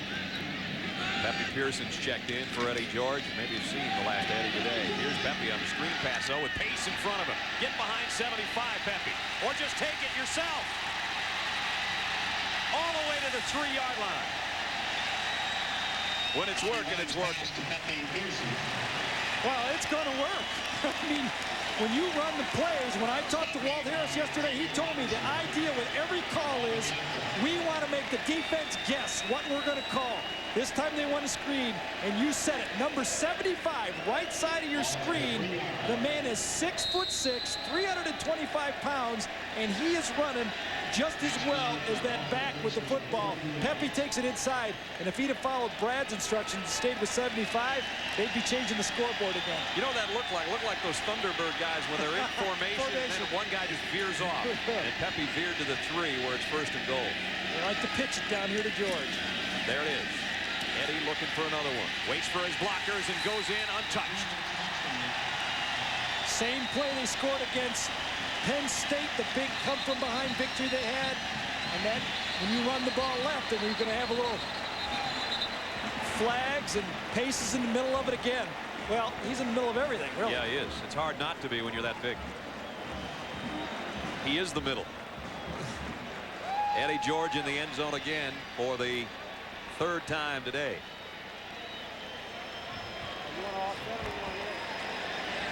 Turn your mic off.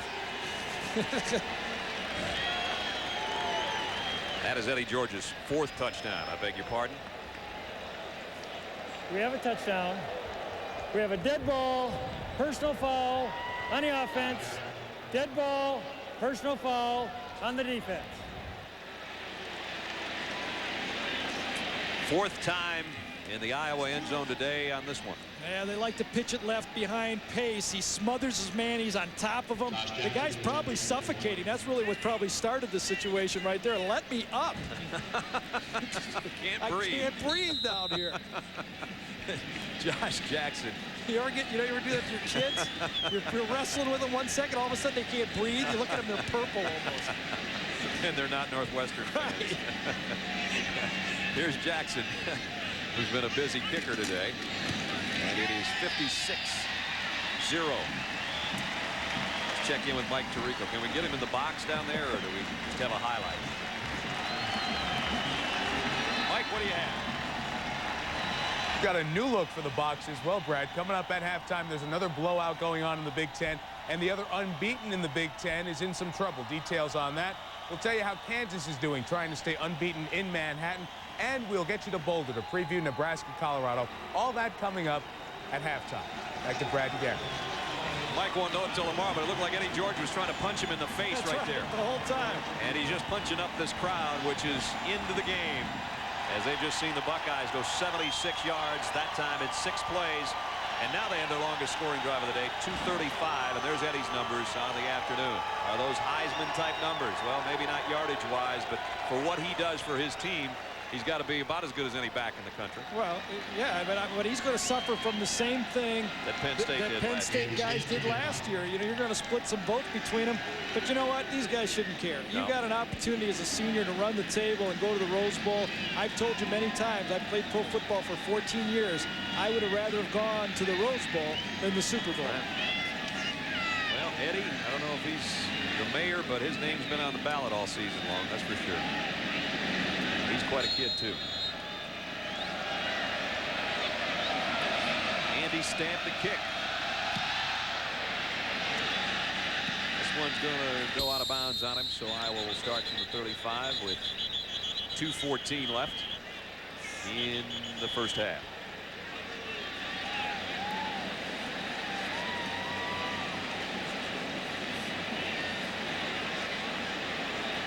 Hayden knew there'd be days like this, probably, when he started becoming a head coach 33 years ago.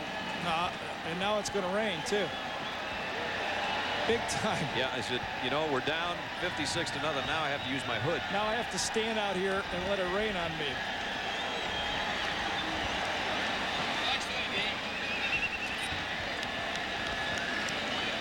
So they're going to kick it again. I thought they'd take it at 35, so I stand corrected as the Buckeye fans start to cover themselves the best they can.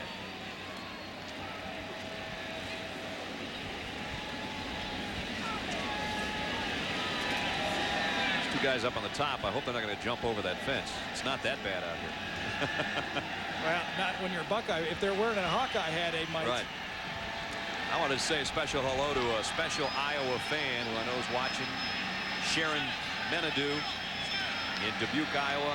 Had some surgery this week. She is a huge Iowa fan. Sharon, I hope you're feeling better. I know this game's not helping your cause, but hopefully you'll do better, darling, in the near future.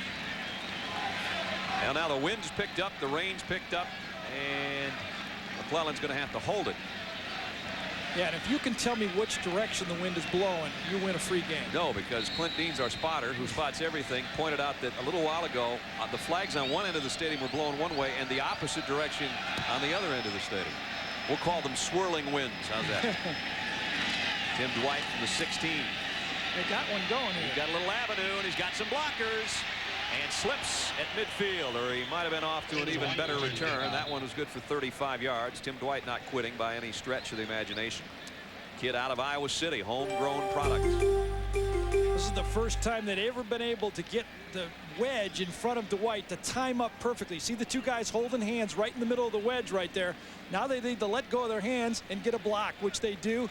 Dwight takes to the outside. Now Timmy Dwight led the Big Ten in punt returns last year as a true freshman.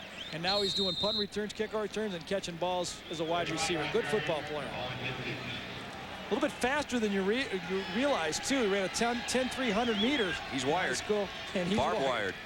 Here's Shaw, who checks back in, and he's playing with everything that's hurt. Boy, do you like to see that if you're one of his guys that blocks up front. You know he's hurting, and you know he gets back in a football game that you're not going to win. It's 56-0, and he's showing his toughness. Got a bad groin. He's got a game plan that is really out the window right now. They're just trying to make first downs. He's in there fighting with his teammates. They retaped that wrist, or taped the wrist, I should say, too, that has been sprained, and put his glove back on it. Ohio State has 11 backups in the football game. They've got almost 400 yards of offense and not much time of possession. Shaw into the open field. Got it to the 31, maybe the 32-yard line. Kelly, the safety, made the hit. And Kelly just made a liar out of me. They got 10 backups. Because Rob's a starter. He did not lose his starting position. Shaw is going to get a little bit of a lag draw. This play is a play they've been faking all day. This time they get a little bit of space. Shaw gets into the secondary, and he shows why he's 4.44 3 speed, and Kelly comes up and makes the tackle. Now to a minute 20 in the half. Sherman now changing things up and looking at an Ohio State defense that is set to blitz and will. Picked up nicely, though. Crossing pattern, Shaw incomplete. Kelly gave him a pop just to let him know he was there. Don't forget, the Office Max halftime report with Mike Tirico is about 66 seconds away. Take a look at the top 25 scores and highlights. SEC quarterback clash of Tannehill and Manning.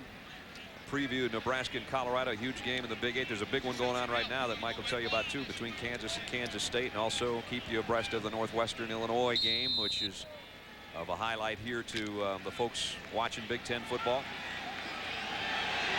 And one way and the other way. See, that's what we're telling you. Those are swirling winds.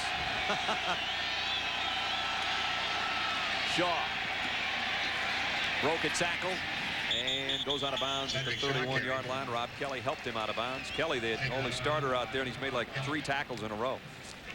Also, Winfield Garnett, number 68, a sophomore playing behind Bonhouse. They didn't know they'd get Bonhouse back this year, but he got a 6th year, and they feel Garnett is going to be a good football player. He weighs 320 pounds, but he's down from about 340, and they think he's going to be a great football player in the future. Kind of looks like he will be. Yep. Watching him play and run out there. A lot of talent on this football team. Down to a minute remaining in the half. That is right, the half, if you're looking at that score and think that I'm crazy. I may be, but that's the story. 56-0 Ohio State. The give to Shaw. Hit by Stillwell.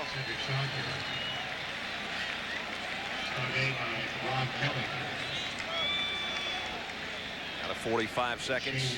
Shaw last year became only the 2nd sophomore in Iowa history to rush for over 1,000 yards. Went for 1,002 last year. And you just talk about the depth of running backs in the Big Ten.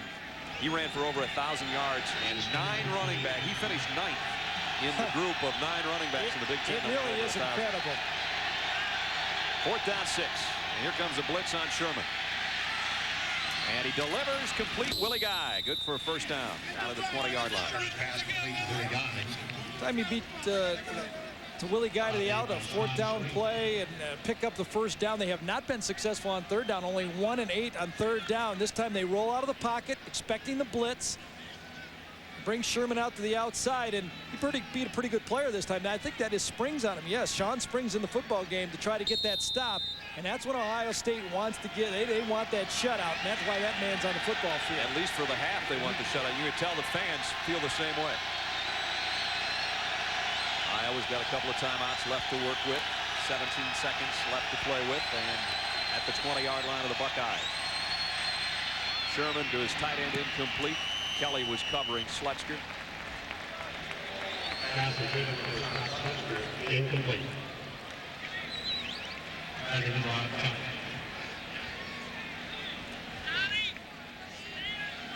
You're going to see these 2 linebackers come in, Brad, and that's called a hot receiver. The tight end is going to come out to the flat right here, and the quarterback and the tight end have to read it at the same time. 2 linebackers blitz, the tight end breaks out, really ran into his receiver on the play, and that's what caused the confusion. That's the absolute perfect definition of a hot receiver to the tight end. Sherman started the day 6 out of his first 8, but he's only hit 2 of his last 12. And he's got a 2nd and 10. Waning moments of the 2nd quarter. Fades one out for Guy. Willie Guy, nice catch. Down inside the 5 at about the 3-yard line with 5 seconds left in the half. And Iowa might as well use one of their timeouts. They've got 2 left, and they only have 5 seconds to use one. That's what the coach is thinking. He beat Sean Springs with a perfect throw. And when you throw the ball accurately, it really doesn't matter who's covering you in that situation. If they don't take away your release, there is room to throw the ball. So a timeout. Iowa trying to get on the board before halftime. We'll see if they can do it when we... Academic excellence. Defense gathered around on the sideline, trying to pitch a shutout here in the first half. On that last pass, Sean Springs thought there was a little bit of a push-off by Willie Guy. There you see it. The arm is extended. That's what creates the space. But what Sean Springs doesn't realize, there's a little rule in the rule book. When you're down by 50, you're allowed to do that. This is the longest drive of the day for Iowa, for either team for that matter. It's approaching the 9th play. Ohio State hasn't needed 9 plays on any drives to score. Now let's see if the Hawkeyes can get in the end zone here on what should be the final play of the half.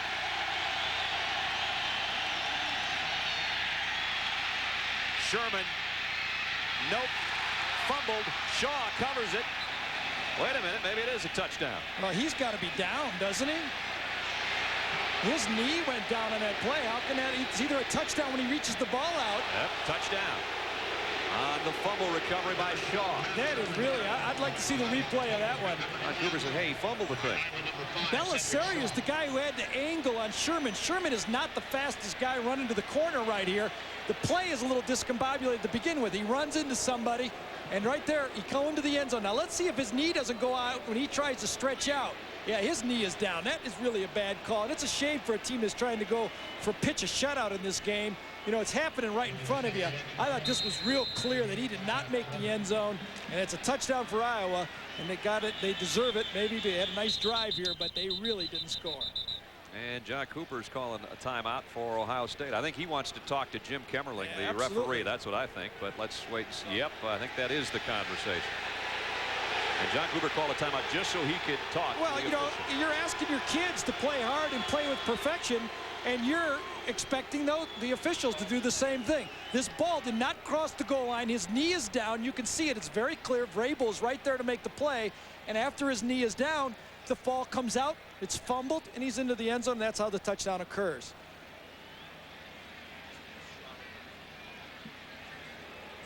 And John tells Joe Hollis, well, they told me, you know, hey, you're up 56 to something. Anyway. Well, you could see, I mean, Ohio State, Bill Young, the defensive coordinator, brought in all their starters for that goal line defensive play. They really had it stopped, and then the ball was fumbled in. Willie Guy gets the 6 points, maybe 7 here. This might be the latest we'll be getting to the Office Max halftime report in the history of Big Ten football. Not because of incomplete passes, but too many touchdowns. Extra point is good. That's the final play of the half. 56-7, Ohio State, as we send it to Mike Tirico. Mike. All right, Brad, I don't have a vote. What I think doesn't mean a thing, but they are the best team right now out there. Ohio State dominating an Iowa team that had won their first 5 games of the year, up by 49. Coming up now on the Office Max halftime report, we'll have scores and highlights. The other unbeaten within the Big Ten is in some trouble. We'll have highlights of Northwestern Illinois and get you ready for the big one in the Big 8. Chris, Lee, Craig, and a mountain or so behind them. They're coming up in a bit. At the half, at the Horseshoe, all Buckeyes. They lead by 7 touchdowns.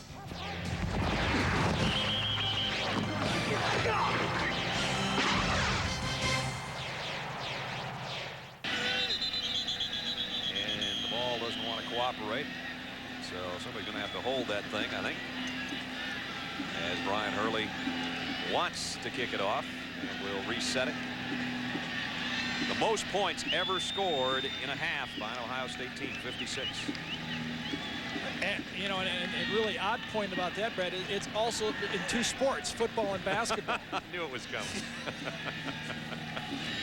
Oh, boy. You know, it's nice to break 2 records in the first half. Demetrius Stanley will camp under this kick at the 6-yard line. Got behind a wall of blockers, got a nice return, lost the ball though. And let's see who covered that. Fumble at the 35 and a huge pile up there. This would help the Iowa cause if they could start the second half this way with a turnover. It appeared to me that Ohio State player was on the bottom of that pile. Looked like Dudley on the play, was it? It's Demetrius Stanley is the guy that's got the football as he starts out on this play. Might be John Lumpkin, the other tight end. I don't know. Was it Lumpkin? But you see the ball pops loose right there as he comes through. It's kind of ripped out of his hand by Reggie Williams on the play, and then a red shirt gets the ball. That's the easy way to call it.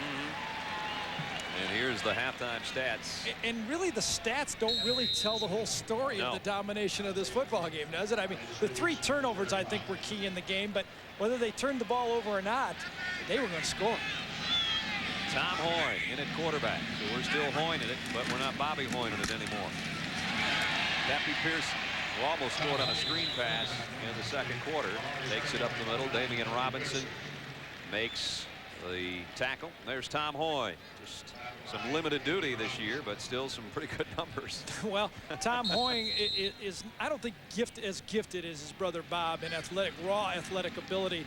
And I think what the coaching staff wants to take a look at is what happens if something happens to Bobby in this team in the second half of the season. Who do they best field as could be a quarterback that could beat Michigan? And frankly, that's what it's going to come down to for this team. Is it Jackson or Hoy that's going to be the guy? Remember, Jackson's a very different type of quarterback. Hoy throws it away. Closest man was his tight end. Jared DeVries was the guy that was giving him some heat.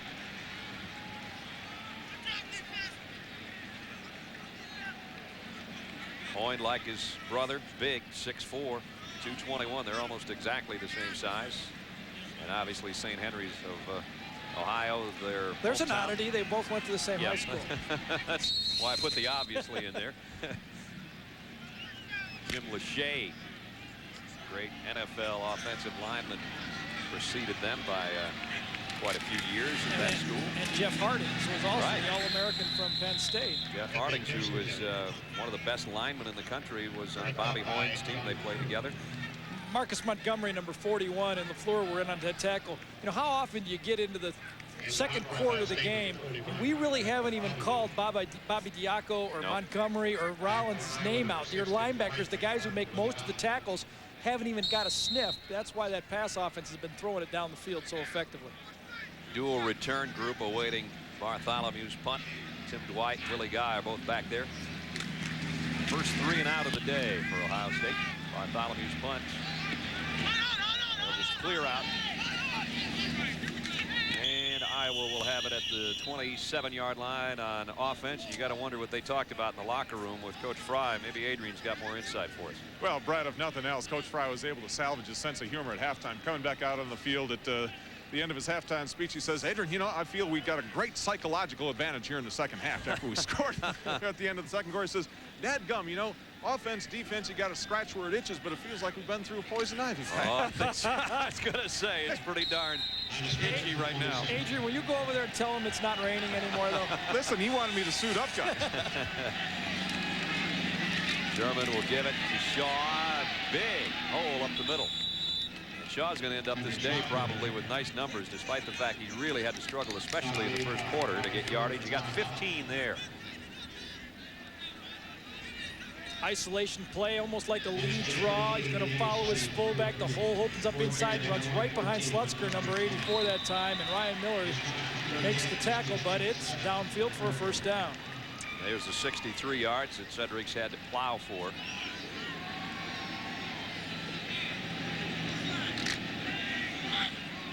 As Gary said earlier, you got to know that this kid being banged up and hanging in there tough, that gets the admiration of your teammates. Deep ball. And caught down to the 20-yard line. Damon Gibson hung with that, made a nice adjustment, and Sherman delivers it down there 40 yards. Well, the ball was thrown in the spot, and Ty Howard just misjudged this football, and Gibson did a nice job of adjusting the ball. He beat Howard to the inside. The ball's on its way right now. Kind of crosses him over. You'll see it go over his shoulder, and Gibson comes backing up on the ball. Howard misjudges it, and they get a big play. Nice concentration by Gibson. Ohio State appears to have all their starters in the football game for me right now in this game. They are not about to let this score get out of hand. Remember, whether they admit it or not, they're thinking national championship. They want to put big numbers on the board. At the 19-yard line. Shaw, big opening. He should score here if he can beat Kelly to the corner. Touchdown. 19 yards, Cedric Shaw. Well, that's a way to start the third quarter for Iowa. Got just enough. There you go. The coach is going to be proud of him. And this time we scored. This time you're going to get the drawback right here. And he kind of just folds in as this hole comes right off that way. And it's around the corner. Shaw gets the ball deep. He reads the blocking. Cuts right inside of the fullback's block that time. And he's into the end zone. Filer does a nice job making up for that drop pass earlier in the game. Kicking out that linebacker on the end line of scrimmage. Shaw does have some wheels. Yes, he does, and he's still not anywhere near 100% health-wise. So I would like to see him play when everything is in working order. And we're just 2 minutes and 40 seconds into the third quarter, and the Hawkeyes on the board, courtesy Cedric Shaw from 19 yards. Huge onside kick here. Ohio State has not made any adjustment. They have their normal kickoff return team in. It's Brian Hurley set to kick.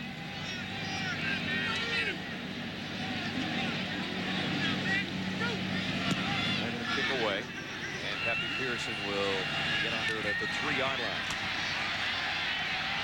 And Pepe, well, he broke a tackle or he would have been down inside the 10. He broke a couple more and he gets out to the 20. That's good looking return considering it's not going to go in the books as a very long one. I'm just wondering, as I look at the Ohio State offense come out, if maybe John Cooper hasn't made a change too quick. Brad, you know, you only play one game a week in this thing, and sometimes you get a little bit nervous about what people may say about you. It would be a shame now to have to bring back your starters in, especially after all halftime you talked about playing the backup guys, and probably half your starters have had 3 hot dogs at halftime. Not only that, but then if you reinsert them now, it looks bad. It looks bad. Absolutely. It gives an entirely different impression. Well, he's got most of the regular offensive line in for pace, but he still has the backup receivers, and of course, you know, not their big quarterback. Tom Horn comes up and one hops that one, intended for D. Miller. Yeah, he was about 6 yards short on that 10-yard throw. Let's check in with Mike Tirico. Brad, for your edification, is the national championship was last year against Indiana, when they had Indiana completely demolished, and Indiana scored 2 touchdowns in the last minute and 20 seconds, and the scoreboard changed, and the perception of the voters changed that weekend. Remember that? There's no doubt about it. People who did not see that game from start to finish just saw the final score, and Nebraska leapfrogged over Penn State in that day, and it cost them the national championship. Right now, the top 5 has Florida State still on top, and a lot of people saying that should Nebraska be very impressive and be able to beat Colorado later today, they're only, what, 11 first-place votes and 17 overall behind Florida State. They might do the leapfrog this weekend. I guess, but I don't see what makes any difference for Nebraska. They're going to be, if they hold their own, they're going to be 1 or 2. They're going to make the championship game. They don't care.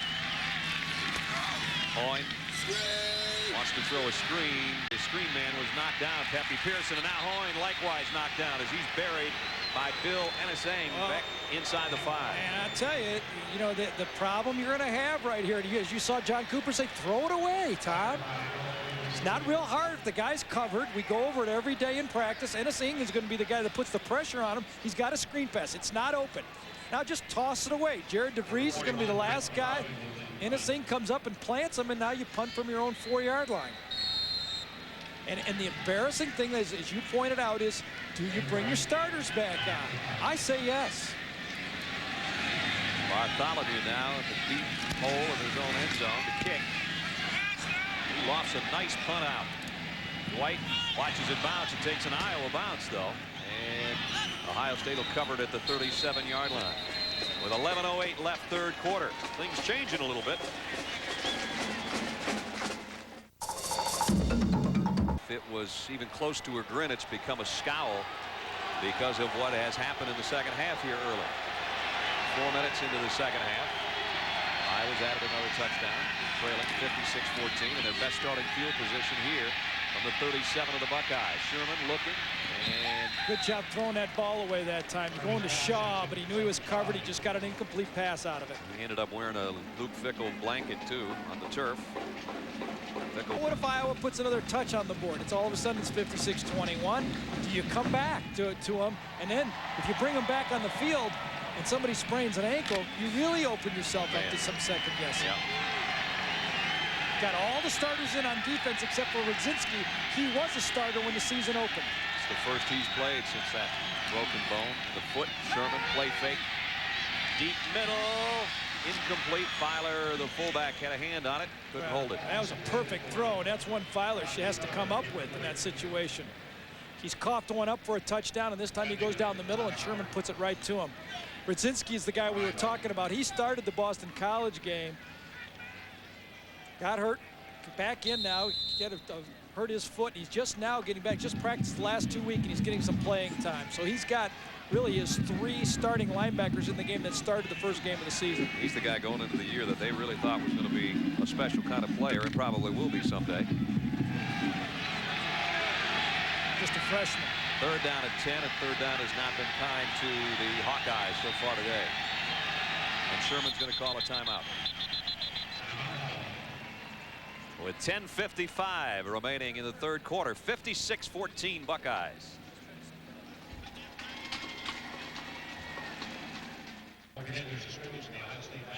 John Cooper's Buckeyes at one point led this game 56-0. Hayden Frye's team scored on the final play of the second quarter on a controversial call, and then early here in this third. Coach is still looking through that folder, seeing if there's something he can come up with. See if there's any more pages he hasn't found. He's on about the third page already. 3rd and 10. Well, they're coming this time. Get ready. Here they come, even from the secondary. And it's a handoff inside draw play. Filer, the fullback, trying to get to the stick. He will. He might get to the end zone. Down to the 15-yard line. Filer is a fullback who can run like a tailback. He's 4.4 speed, 225 pounds. Had the unfortunate cough up for an interception for a touchdown that Springs ran in. But he is a guy who can play. Came in as a tailback, moved to the fullback. But when you play fullback in Iowa, you get these type of opportunities to carry the ball on a draw, trap draw. Great call by Don Patterson, offensive coordinator, and Hayden Frye for Iowa. In the scoring zone again of the Hawkeyes inside the 15. And again, just to point out, there are no backups for Ohio State on the football field. Shaw on a counter. Nice play by Matt Finkus. Crable might get a little bit more of the publicity about being a great pass rusher, but Finkus just reads those plays so quickly. Number 92, left side of the screen. When his man in front of him blocks down McKinney, he just is in the backfield making the play. When you talk to coordinators around the league, that's the one thing they say about those ends. When the guy in front of them blocks down, they're coming, and they're going to make something happen in the backfield. That's called a TFL, tackle for loss, and he had 20 of those last season for Ohio State, which was a school record, and he just dropped Shaw there for a loss of 4. Blitz. They give it off on the draw to Shaw again, and Shaw does some high stepping. Gets back past the original line of scrimmage and down near the 11-yard line. Rudzinski with the tackle, and we check in with Mike Tirico. Mike. Brad, Illinois up 4, 6:17 left, fourth and about an inch for Northwestern. Do they try the sneak? No, the toss to Autry. Darnell gets in for the touchdown. They kick the extra point. Waiting for the kickoff. Illinois at home trails by 3. Northwestern trying to stay atop the conference. That would put them 5-0 if they can hang on and go to 7-1 overall. But Ohio State looks to be on their way to 4-0 and 8-0. Just an incredible story. Those Northwestern seniors and upperclassmen, what they've been through and what they're accomplishing this year. So similar to a couple of years ago with Wisconsin, really. Right. Cinderella type thing. Sherman back. Slant. Oh, wide open. Damon Gibson. And he couldn't hold it. Pass a little bit high. That would have been an easy touchdown. Nobody was near Damon Sherman. They have a little pick thing going on. Oh, man, if you call it a pick pass, it looks like Springs is coming out, may have re-injured that ankle, but this is the definition of a pick play to the outside. And you wonder why the officials don't see these type of things. Top left of your screen, you're not going to see it, but it's a wide open Gibson. And this is one Sherman would like to have back. As you see Springs, he got picked. He tried to get back into it. He couldn't do it. And that'll put Winfield over there to take his spot now, because Springs may be done for the day. That bad ankle, he sat out all of last week. Sherman fires incomplete, and Slutsker, the tight end, was out there. Willie Guy was in the end zone, and it landed between the two. And there's Winfield, the kid I was just talking about, the true freshman. I think he was trying to go to Slutsker, as you called it. Rudzinski had nice coverage on the play that time, forced to throw a bit wide, but Sherman had the touchdown on the play before. And Hayden is saying, you got to throw that lower. And in no situation you go, Coach, I understand, I know, and nobody does it better. I mean, they've had a lot of great quarterbacks at Iowa, and they put up a lot of yards. So in that situation, you just got to go take your medicine when you're a quarterback. You knew you made a mistake. Take it, go on the bench, and say, I won't do it again next time. And his coach was a quarterback in yesteryear back at Baylor. So a whole bunch of quarterbacks and then a guy that's the head coach telling you because he knows. And now Ohio State with Stanley Jackson taking over at quarterback. And giving off to Pepe Pearson, who got a gaping hole off the right side. And I think I could have almost gotten back to the line of scrimmage on that one. 14 yards as that thing opened up. Pepe Pearson is going to benefit from the block from the tight end right here. Coming inside, goes around his own guard that time, comes inside on the linebacker in isolation play. John Lumpkin, number 85, I think is the guy that did it. Got into the end zone. No, it's Hauser, 88, coming inside, gets the block inside. There's the gash, and Pepe Pearson's into the secondary. That's the Red Sea parting there as far as how much room he had to go. 2 tight end set. Pearson stays in there. Eddie George's day apparently done with a 4-touchdown afternoon. Pepe, nice stop and then go again, and here he goes. Well, he's not that big bruiser like Eddie George, but he'll give you a little change of pace, and he goes 24 more yards and another Buckeye first down.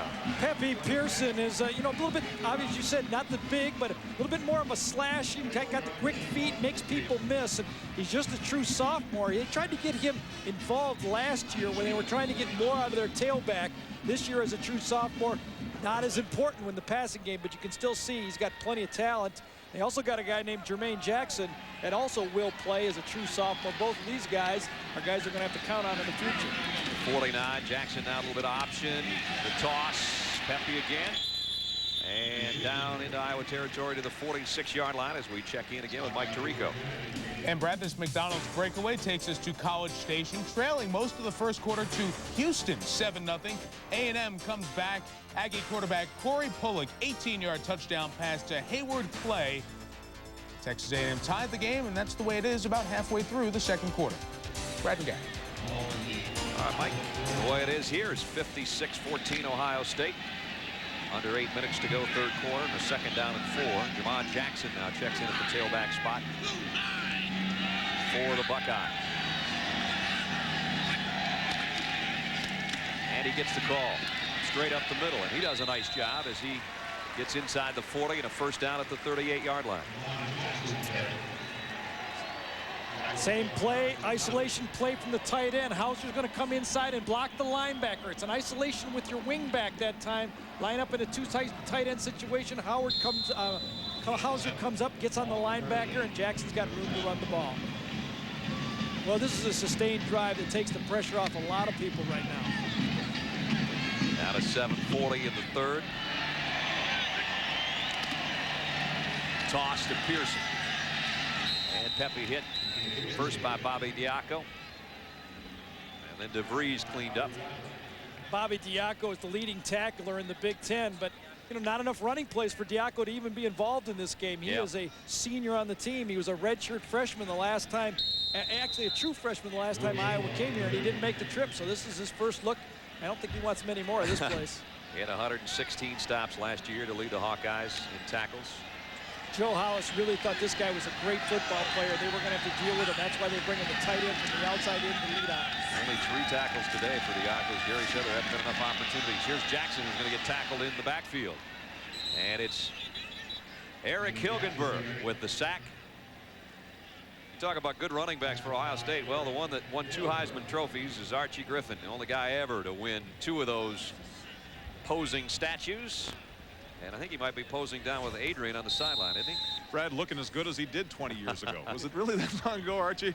It was that long ago, Adrian. Eddie George told me the other day that he would gladly sacrifice the Heisman Trophy to win the national championship. Is that practically the talk around Columbus now? Not necessarily just the Rose Bowl, but the national title? Well, yeah, I mean, we have aspirations of having a national championship. And this team has done a great deal this year. I mean, they've had a long season already.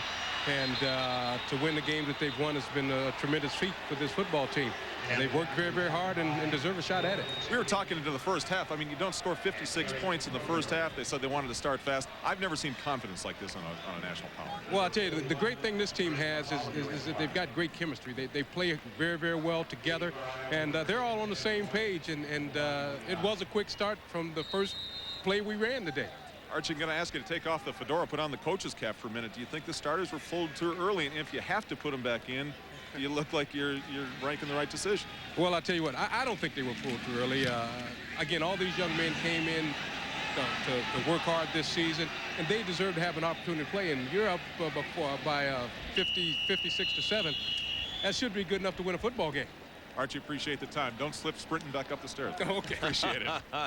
He didn't slip too often, that's for sure. John Cooper on the sideline with a 56-14 lead. Speaking of starters, Eddie George started fast. 3-yard touchdown the first time he touched it, and then just kept picking up steam. Took another one straight up the middle, almost took the umpire along for the ride, then got a nice block from Dudley, and he got a great one from Terry Glenn there, and he goes in again, and then his 4th and final one so far of the day on that toss that Gary called, and he takes it in. One of 4 touchdowns for Eddie George in the first half.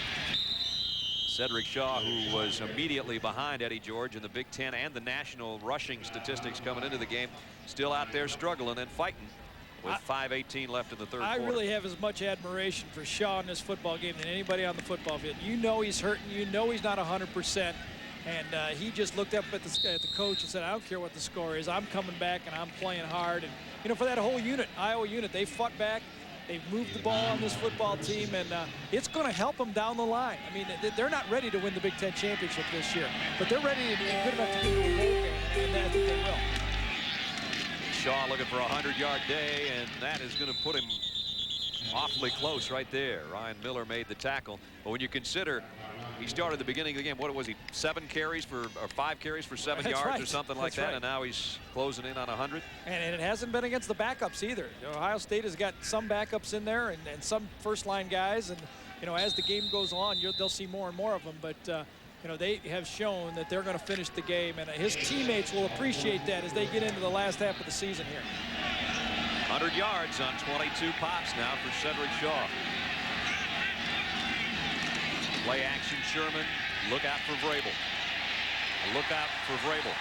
Matt, look out for Vrabel. Sacked. Vrabel, the junior, picks up the stop. Well, Mike Vrabel is 3rd in career sacks, and with 19, this is number 20. He only trails Eric Krumrow and Jason Simmons, and you know, he's going to make a run at these guys, I think. At 27.5 sacks is the record. He's at 20. It may be tough, but this guy's going to put it all up. He's got another full year with him. With a full year yet to go and a little bit of this season, I think that thing is in his sights. 2 tackles and 2 sacks today. And Finkus is 4th, only a sack and a half behind. 2nd down, 17. Here's Shaw. Nice play by Jeff Wilson to make the tackle. ESPN2, NHL tonight. It is Fire on Ice, a great one. Wayne Gretzky and the LA Kings will face off against Felix Potvin and the Toronto Maple Leafs tonight at 7:30 on the Deuce. Above the shoe, Brad Nessler, Gary Danielson, Adrian Karsten. We're not up quite that high. The press box isn't quite set up that high. We got 3:40 left in the third. 15 for Matt Sherman and the Hawkeyes of Iowa. 2 men in motion. Straight drop flags down. Sherman loads it. He's got a man open on the sideline, but he ran out of sideline. And again, there's a penalty marker anyway. Fullback was trying to hear the play call or the audible call, and he moved back after the man went in motion. That's 2 men in motion. They'll bring it back, or Ohio State likely will decline it. It's going to be 4th down. Motion. Legal shift on the offense. Penalties decline. 4th down.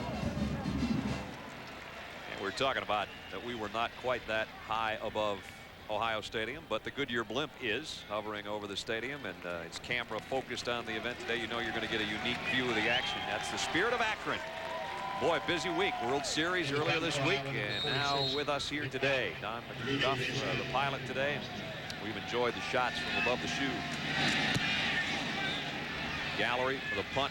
Stanley trying to clear everybody out of the way. Just let it go out of bounds at the 15-yard line. A 47-yard kick with 3:13 left in the third quarter. 56-14 here. Let's check on some other scores with Mike Tirico. Keeping an eye on Northwestern. Remember, they scored the touchdown, so they're up by 3. Illinois facing 4th and 3 on the ensuing drive. Great pressure by Rice and Shine on the defensive front. Northwestern got the ball back, missed a field goal. Illinois has it at their own 23. 2:56 left, down by 3. Well, that's a key call. Miss a field goal. And of course, they lost their field goal kicker. Craig James is talking about that. They could miss him. Alan Cece, who was perfect, and he hurt himself celebrating on the sideline against Wisconsin. Looking like getting overly excited and having an injury. Pepe Pearson doing some tough work inside now. Hilgenberg again in on the tackle along with Diaco. Pepe Pearson is from Euclid, Ohio, Euclid High School, and another great running back. Recent history from Ohio State. Robert Smith from Euclid High School also. So he followed in his footsteps. Not at all similar type runner as Robert Smith. He's more of a quick-footed, feet close together. Robert had that distinctive style of wide open track type runner. Number 22. Beckham makes the hit inside. Short gain for Pepe. Down to 2:25 in the quarter. Beckham is the senior captain for this football team and gets off the ball low and can play those type of running plays as a nose tackle, and what Hayden Frye went back to that 3-4 he was looking for. Coach Frye, 3 Big Ten titles while he's been in Iowa City. Yeah, you know, Brad, this will be, that Ohio State doesn't go to the Rose Bowl. This will be the first time a fifth-year senior has gone through Iowa since Hayden Frye has came here that did not go to a Rose Bowl team game. That's amazing. It really is. That's either spacing them perfectly or getting there pretty often. Both. Jackson, whoa, hit his man in the chest, and it's intercepted by Damian Robinson. And Robinson, who earlier in the game was drilled on a couple of blocks by Terry Glenn, gets a little bit of redemption there as he's got his second interception of the season. Jackson threw that one right into a bad spot for D. Miller, right in between the 1 and the 5. Yeah. Slant pass coming from the right side of your screen. Boom, right in the numbers. Up it goes, slightly behind to be fair, and Damian Robinson is the guy that's going to finally get a good bounce instead of having his head bounced against the turf. D. Miller's dropped a couple, same pattern on that slant, and a little bit behind, but you still got to make that grab. When you throw a ball very hard on a slant pass and you don't hit him in stride, that's a tough catch. So Iowa trying to come back, be respectable, which they already have, in my opinion, the way they've worked to stay with their head above water in this game. Cedric Shaw is looking for, well, somewhere to land now. He tried everything and it didn't work. As many change of directions as a wind in this place on that run.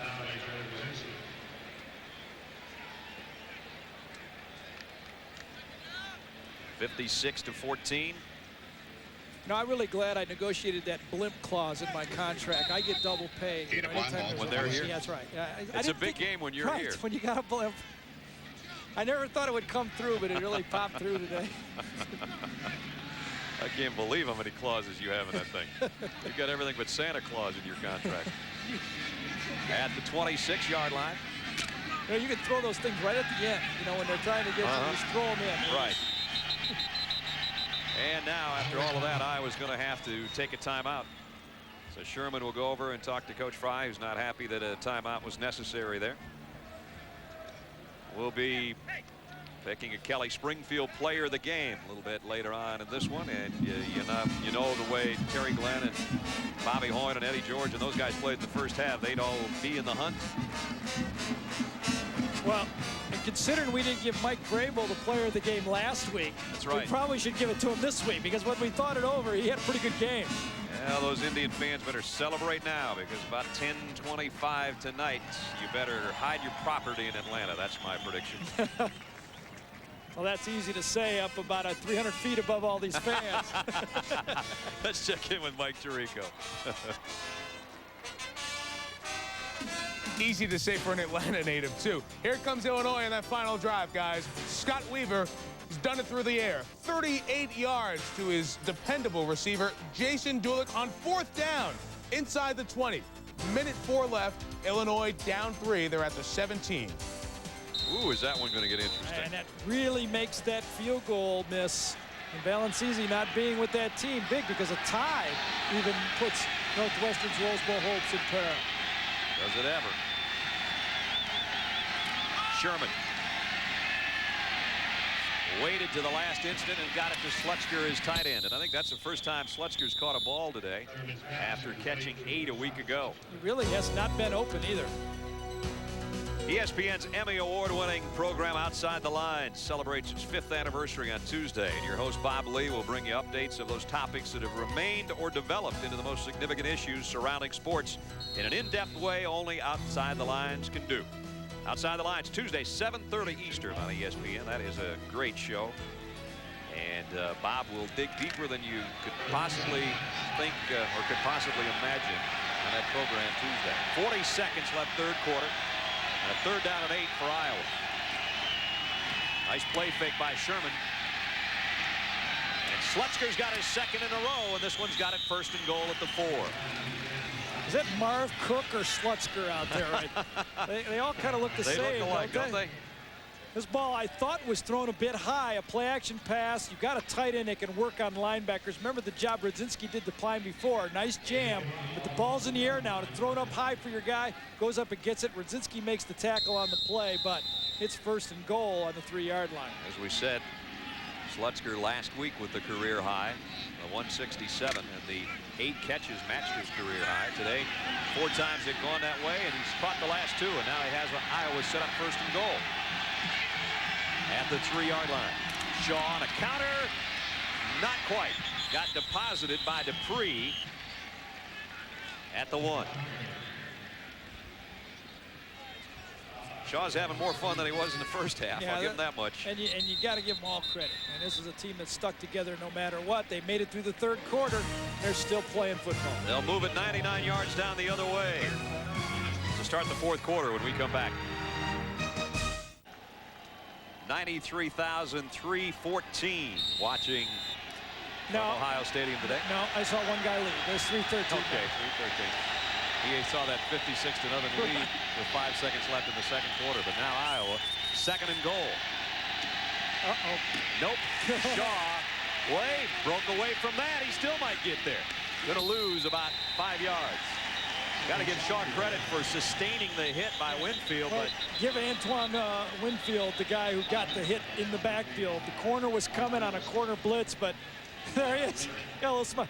Man, that's a tailback. I can't believe that. That kid came in, a true freshman, had 11 tackles last week playing for Shawn Springs. Personal foul against Ohio State. So they'll move it half the distance to the goal. Coming off the slot right there, number 11 going to hit Shaw right in the mouth. Boom. Problem is he didn't grab his legs. Shaw keeps running, gets to the outside. I do not know what the personal foul was. Vrabel is the a guy who ends up getting the tackle for a loss there, but with the penalty, it's still 2nd and 2.5. Put it just inside the 3-yard line. Well, if you're going to get a personal foul, you might as well get it right here. Yeah, don't get too much yardage that way. Yard. Only 3 penalties against Ohio State today. Among the other things they've done well. Makes it 1st and goal to correct myself. Northwestern survived and beat Illinois. They just put it up on the board. Sherman floats it, incomplete. That one just never developed quite like they wanted. Ryan Miller is shaken up, Ohio State linebacker. Ryan Miller looked like he twisted his ankles. He was trying to come off that block to get back to the quarterback. The situation where he was playing play action, getting to the quarterback, and he didn't even looking at the sideline. Left side of your screen, Miller is going to come from the outside. Gets hit. The block from Filer is right on his ankle, but he's really the guy that forces the high throw to Shaw. Oh my gosh. Oh. And Ryan Miller trying to walk it off. 2nd down and goal. Just outside the 2. Sherman wanted to try the same thing. Now he's got a man open in the back of the end zone, and he finds him. Touchdown. Willie Guy. Orlando Pace, even though he was part of the defensive line, couldn't get enough pressure on Sherman there, and Willie Guy for the touchdown. Well, Orlando Pace was inside. They weren't going to run inside. He went the play-action pass. Winfield does a good job on the left side of your screen of taking the man he wanted to throw the ball to the outside, but Willie Guy drifts to the middle of the field. Sherman does a nice job of going to his outlet receiver. Pace inside, number 75. He's just going to make a pile. Quaker says, that's a big pile. It sure is. Willie Guy, who came in with the longest per catch average on the Iowa team. That's one of his shortest catches of the year. 2 yards for the touchdown. 56-21 as we send it to Mike Tirico.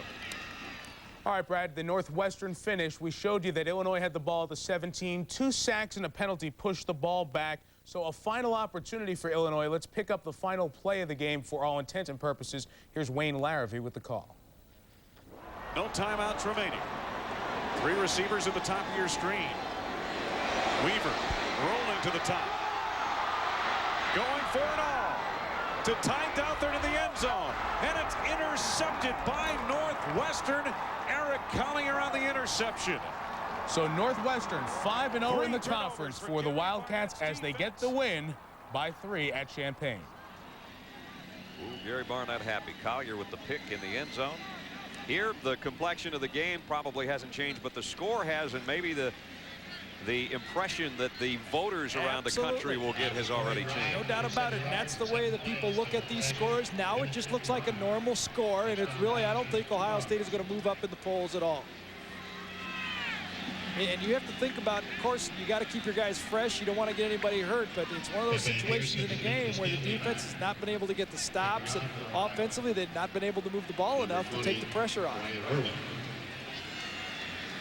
Jackson huddled around Joe Hollis and John Cooper, awaiting a chance to get the offensive. I guess if Iowa was going to onside kick, maybe this would be the spot. Maybe they've decided that's against what they want to do today. They do drill it down the field. And it's going to be scooped up by Stanley at the 10. Stanley out across the 30. So Gary Barnett's Wildcats get a scare from Lou Tepper's Illini, but they survive and they go to 5-0. That even sounds funny the way you say that. Northwestern gets a scare. You know, I mean, usually they used to scare people. That would maybe. be like a year ago, tear down the goalpost win, you know? That's right. Now it's a scare. They got those babies anchored in extra cement now, those non-tear down goalposts. And that was a game that I think Michigan was hoping that Northwestern might stumble a bit so they could get back into the big Rose Bowl picture. Remember, Northwestern has to lose twice if they are the ones that Michigan is tied with because they defeated the Michigan team. Again, that as Jackson the scramble will keep it and go out of bounds. Boy, that was a late flag. Great tackle right there, diving on his legs. I think it was Diaco 45. It was the guy who did. It was either that or Hilgenberg 48. I couldn't say. It was probably Hilgenberg at the end. Diaco forced him out of the pocket. And boy, that's how you lose an ankle, and that's why they put those type of flags on those plays. You see. Jackson, it wasn't that bad, Coach. Stanley's going, boy, Coach Cooper's really upset, isn't he? It's Hilgenberg coming from behind. Coming out. He actually he dives for the tackle before Jackson gets out of bounds, and I think it's a good no call. Yeah, I do too. Now that we've seen it from that side. Yeah, I'm always better on the instant replay in slow motion. 2nd down and 6. Stanley in motion. Pearson. Across the 40 in a hurry. Pepe looks like he might have a 1st down. Marcus Montgomery made the tackle. Well, Iowa's got into this game because of one thing: Ohio State's second half possessions. And there they, you run 16 plays and you've not been able to put any type of a drive together. And punt, interception. Let somebody else score points. But if you just joined us, don't forget Ohio State pulled their starters at halftime. So. Absolutely, they've got some defensive starters in the football game early, but now it's backups all the way around. And when you get up 56-0, it's hard to keep your intensity. That's right. The draw play to Nicky Sualua, the fullback, drags a couple of people for a yard or so as we head back to Mike Tirico. Mike. Brad, barring a miraculous comeback, Ohio State will be just one of 3 unbeaten teams in the country. K-State is blowing out previously unbeaten Kansas. A Mike Lawrence touchdown run. The team from Lawrence is in a 27-point hole. He needs air traffic control on that baby. It was more like a touchdown fly than a touchdown run there. 56-21 here. Well, we were looking at an awful good football team there in Ohio State. I really didn't know how good they were watching them last week against Purdue, but the more you watch them, the more you become impressed of how good they are. Stanley Jackson dragged down by Brett Chambers, junior defensive end linebacker. Stanley said, I always wanted to play quarterback for Ohio State. Maybe not in this situation. Well, it's a little different style than when Stanley Jackson came here and what his skills were used to when he came in. Option football, rollouts, press the line of scrimmage, either run it or pass it to the outside. Now it's drop back. And from talking to the coaches about who they're recruiting in the future, it's going to be drop back in the future here.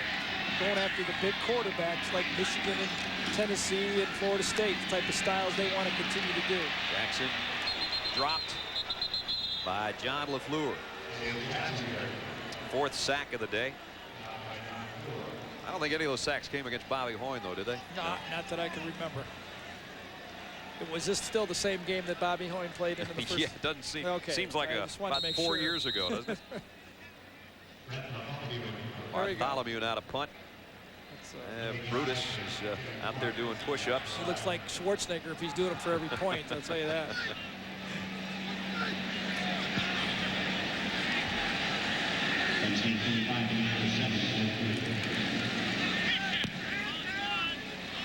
I think the one weakness I see in Ohio State's football team is their punting and kicking game. They do not have a great punter or a kicker. That's a good point. That could cost him somewhere down the line. Probably not today, though.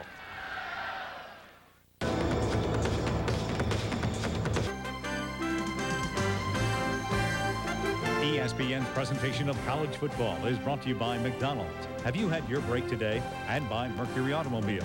Imagine yourself in a Mercury.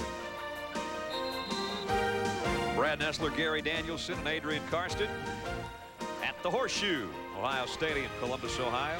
The Buckeyes dominated the entire first half, and for that matter, the game, although their backup players for most of the second half have played. Iowa tried to get a respectable performance here in the second half to not make it look so bad. Incomplete, and a flag down.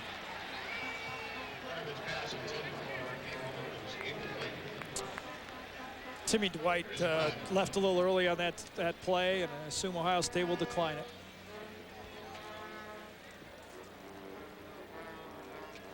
Motion.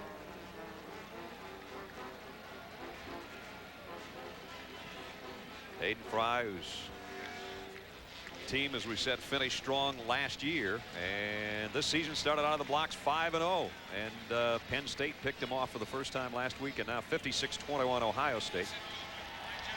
Just under 12 minutes to play in the ball game.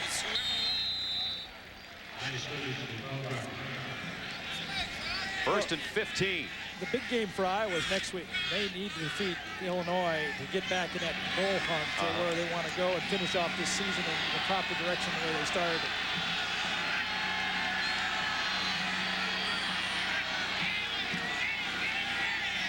Sherman fires out, sideline, incomplete.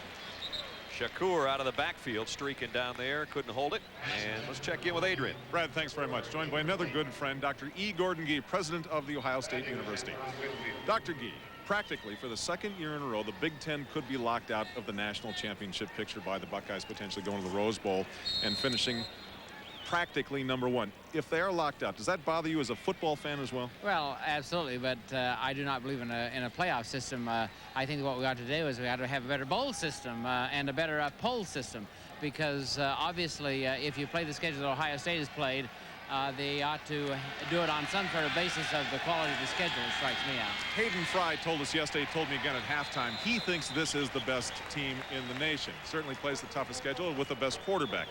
Well, if they are locked out of a chance to play for the national championship, what can change? As a member of the NCAA President's Commission, is there a change that's necessary? You know, much of this is media driven, obviously, and I think that we appreciate the fact that you guys do a great job, but what we have to do is we have to take a look at the bowl system to make certain that it continues to thrive. Secondly of all, the poll system itself, I think, needs to be driven by a different set of circumstances rather than the BERT method that we, I think, have going right now, and that can be done by the NCAA perhaps regulating some form of a poll system. John Cooper said earlier this week he suggests that the winner of the Rose Bowl take on the winner of the Alliance. What are your thoughts? Well, you know, I think we should not have a playoff. Coach Cooper is a guy that I love and admire greatly, and he and I have a difference of opinion on that. That's the reason he's the football coach and I'm the university president. Doctor, appreciate your time very much. Always do. Brad? Well, he's got the nice cap going, though, looking like a coach down there, President. And John Cooper looks on as Iowa picks up first down. Carter fumbled that, but Filer covered it. And there is the AP top 5. Florida State idle. They meet Virginia Thursday night on ESPN. And Nebraska, they play just about ready to get underway at Colorado. Florida and Georgia likewise in Athens. And Ohio State here against Iowa, and Iowa still flinging it, catching it. And Odoms, another first down grab, 16-yard pickup.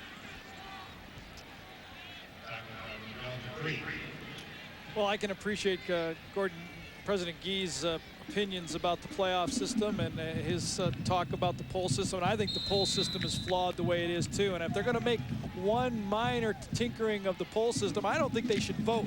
And if they have any preseason polls, I think you should watch somebody play for 4 or 5 weeks before you make that initial vote. Because when you start somebody #1, it's and really, they don't lose. It's hard to move it's hard to move them down. Or anybody else to move up, for that matter. Well, Shaw is finishing this football game, isn't he? Yep.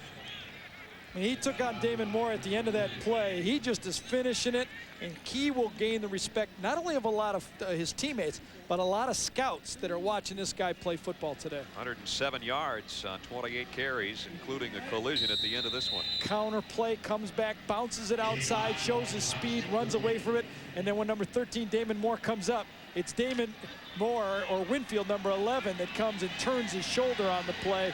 Slutzker, number 84, takes on Shea Bryant, number 18.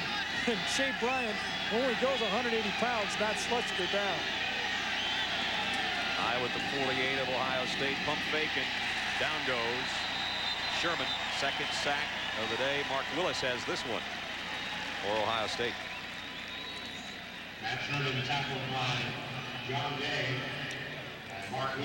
Sherman still in the football game. Fairly good pass protection. This was a play that is a sack that isn't on the offensive line where they had problems last week against Penn State.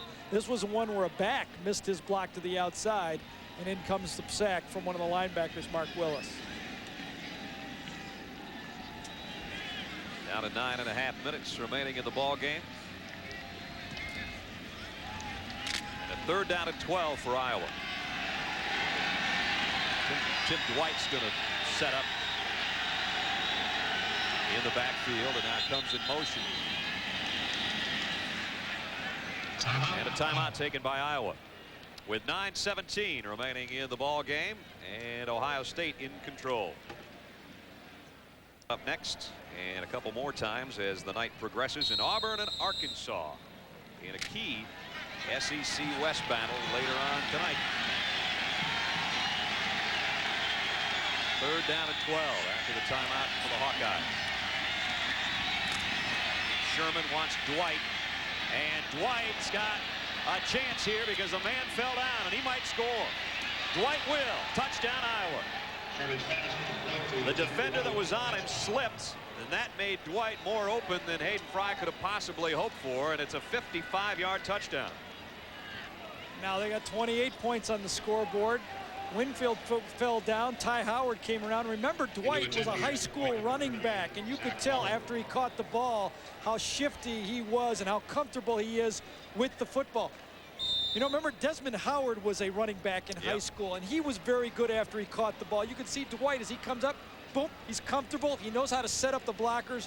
Moore is the last guy. Howard has had a chat at him, but no, right into the end zone.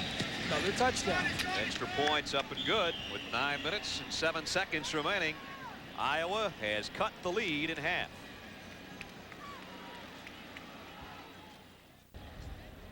You get a big gust of wind, you could go for a little air attack maybe. Up there with the blimp, huh? Yeah. 56-28. 28 unanswered points by Iowa. And the Ohio State fans that were so enthusiastic in the first half, it has changed a little bit as the scoreboard has and the whole look of the game. Those are either parents or people who have to clean up the stadium afterwards. They don't look like they want to be here, do they? This kick drilled, picked up by the tight end, Lumpkin. And he's at the 35-yard line. Talk the game, Bobby Hoyne. That is Bobby Hoyne. Thanks for turning around, Bobby. I mean, tremendous That's not Little game. Red Riding Hood. You got it. But you know, as you look at where Bobby has placed himself with other great quarterbacks at Ohio State, the thing I want to point out in this right here is the 29 interceptions just for Hoyne, and that is a product of two things. the system and his ability to throw the ball with a strong arm. You know, the system is better than when Art Sleester and Greg Frye played here. It's less chances with the football, but a record, you know, that he is very proud of. And I think, obviously, if Ohio State's going to win some football games, and they are, he's going to surpass Sleester. Bobby threw 2 touchdowns in the first half and ran 15 yards for another. So he had his work done by intermission. Mulhern in on the tackle on Jermon Jackson. But Iowa has really picked itself off the carpet in this game. They were down 56-0 with 5 seconds left in the first half. And be it controversial or not, Sherman scrambling around and went down, and his knee touched before he hit the end zone. The ball came loose. Cedric Shaw recovered it, as Hayden Frye kind of slyly said to Adrian Carson when he came out of the locker room, "Oh, we got him right where we want him psychologically." The big lift from that touchdown, well, it has made a difference, and they came up with a turnover and put it together. And Cedric Shaw came back after being injured, and he has played as tough as anybody we've seen all year. And here they are going that way again. Storyline of the game. Cedric Shaw with over 100. Ohio State TDs the first 6 times they touched it. And Eddie George, another 100-yard day, and 4 scores for Eddie, all in the first half. And it was the way they scored in the first 6 times they touched the ball. The longest drive being about a $1.48, yeah, as Chris Berman would like to say. When that happens 6 times, that takes the heart out of you. Although you have to give the Hawkeyes credit. They have stung in here. They haven't left. They're still playing throughout the whole game. Jackson on the run, throws now, incomplete. Flag down, and they have an interference. Billy Coates is back there covering Demetrius Stanley, and let's see if that's going to be the call. You coach your quarterbacks to keep your eyes downfield when you get out of the pocket, but there's an opportunity where Jackson had to scramble and pick up 10 or 12 yards, and he took a gamble throw, got a penalty out of it, but it was something I think when Walt Harris and Joe Hollis talks to Jackson about it is when you get out that open, run it. Pass interference on the defense, 15 yards, first down. Billy Coates out of Grand Prairie, Texas. A lot of players on the Iowa roster from Texas, as Hayden Frye and some of his coaching staff with their roots down there at SMU and in that area. And their toughest one today, Cedric Shaw to LBJ High. I know, the clock is going so slow. You know what it reminds me of? It's like when you're on the Scaremaster. You know, you set it for 20 minutes. When is it ever going to get down? You go, oh, got 12 more minutes left. Off play action, deep ball, incomplete. And D. Miller may have been able to hold on to that one, too. He's dropped a few today. Let's check in with Mike Tirico, who has dropped nothing today. We'll see. Still a long day to go. Colorado goes 3 and out. Nebraska takes the ball and says, "Hi, how are you?" Frazier, pitch to Amon Green, and I'm on my way to the end zone. 57-yard score, his 9th TD of the year. Huskers by 7 in Boulder. Amon covered a lot of green, too, on his way, didn't he? Come on. That's first pitch they score. Wow. Ohio State scored every time they had it to start the game. 6 times. Now Iowa 28 unanswered points. There's a collision in the backfield as Matt Calhoun ran into John Ortley. Hawkeyes have Illinois. Got beat by Northwestern this week on the road. Going to come back, and I believe that'll be a game that Iowa believes they can win and probably should win. They will have more offense than the Illini football team does, and their defense, when they're not playing this type of firepower, should be able to handle it pretty well. Hayden Frye's had to take a couple steps back with this program to get a running start and get back to where he was before, but I think they're back on the way. 3rd and 15. Now Jackson will scramble. He lost the ball. And it's still Ohio State. He got back on top of it. And it's going to bring up a 4th down. 4th down and about a full 10, maybe more than that.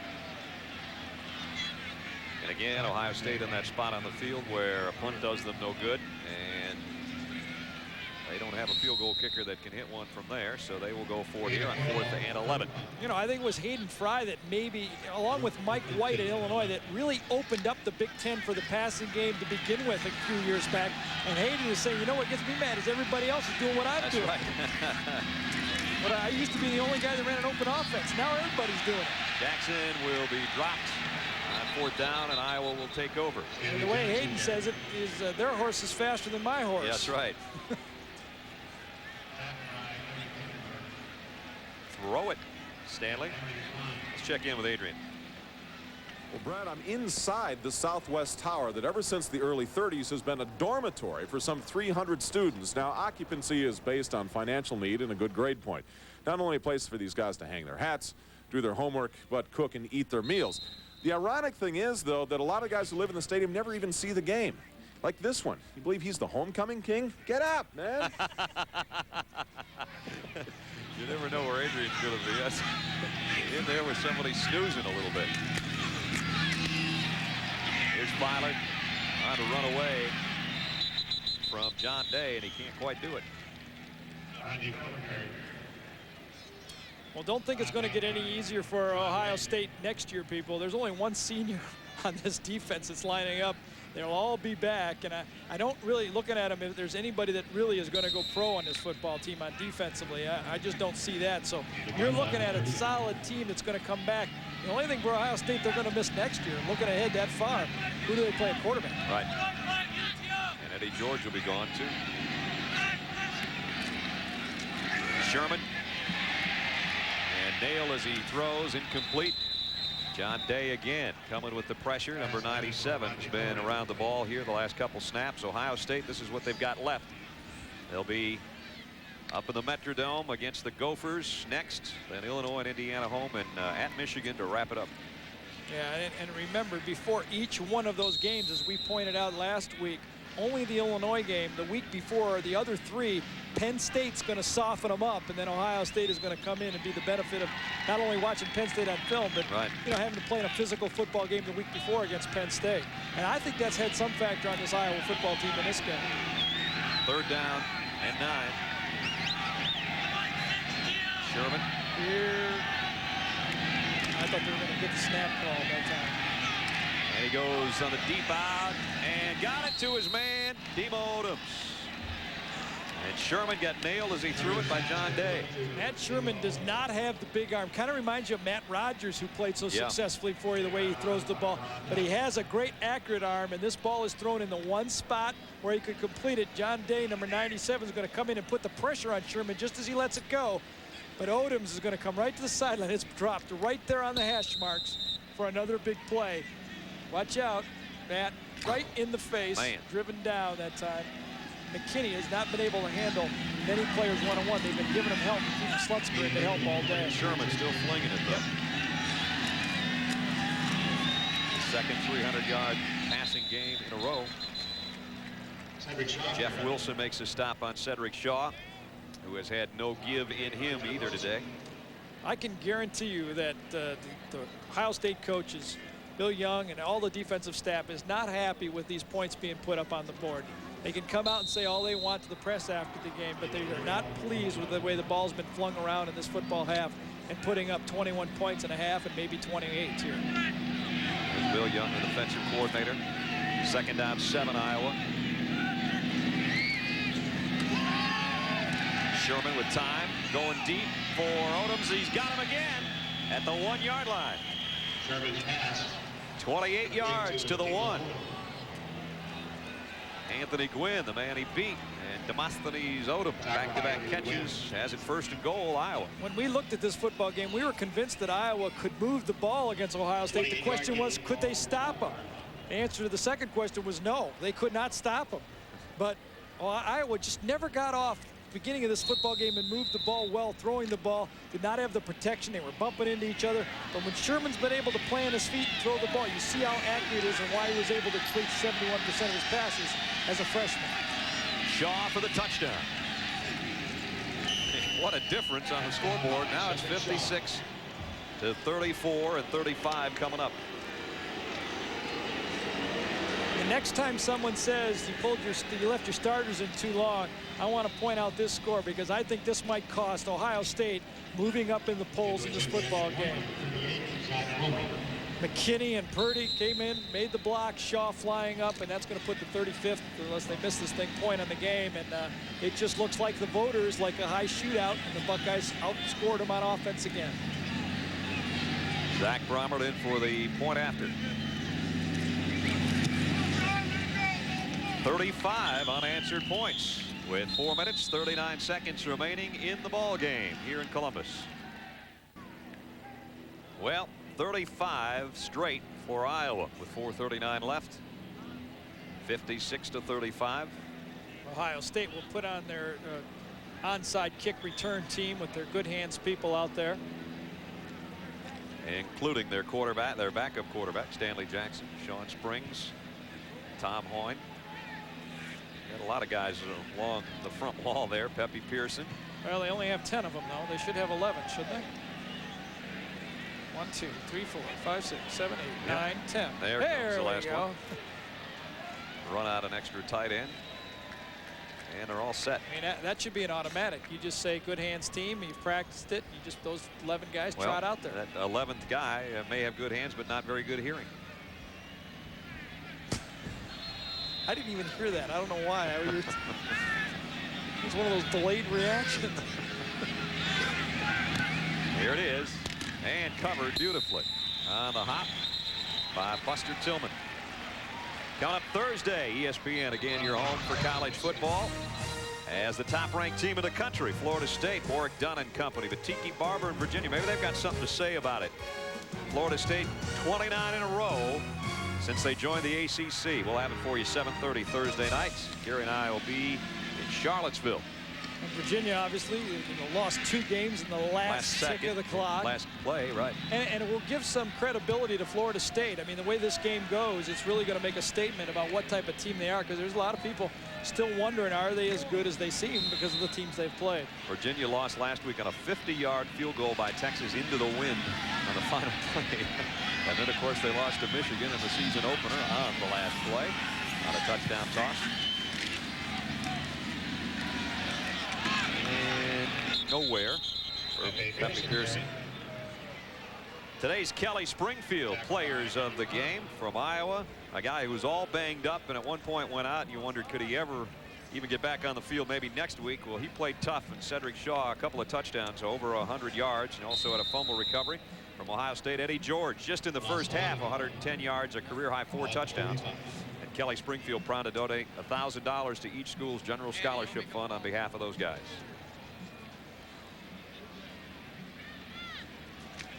Down at 4 minutes remaining in the ball game. And a second down and 11. The toss.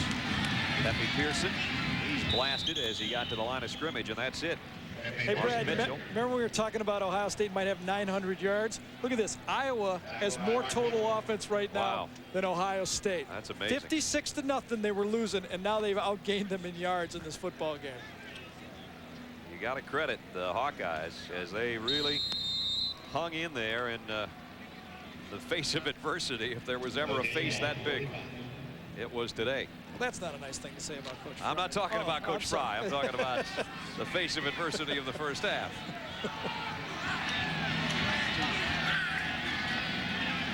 Third down. Blitz coming. And it's going to pay off. Hilgenberg will get another sack. And Mike Tirico with about 3 minutes left in the game. What do you got? Yeah, speaking of the face of adversity, want to let the folks know who are tuning in for auto racing that will not be seen. Instead, after the game, we have the Residents In scoreboard, the details and highlights of the Northwestern scare, the Battle of Kansas, which the unbeaten team is not winning, and the SEC quarterback shootout that's coming up after we wrap up the final 3 minutes here in Columbus. Brad and Gary. You mean the game went so long we went through a race? We did. We missed a whole We missed a whole car race. This thing went 50 laps too long. That's a long game. Uh-huh. You consider a guy's got to gas up, you know, it's at least 50 laps, 100 laps. You know? Ohio State is short a guy on their punt unit, too. And now Shavers hustles out there.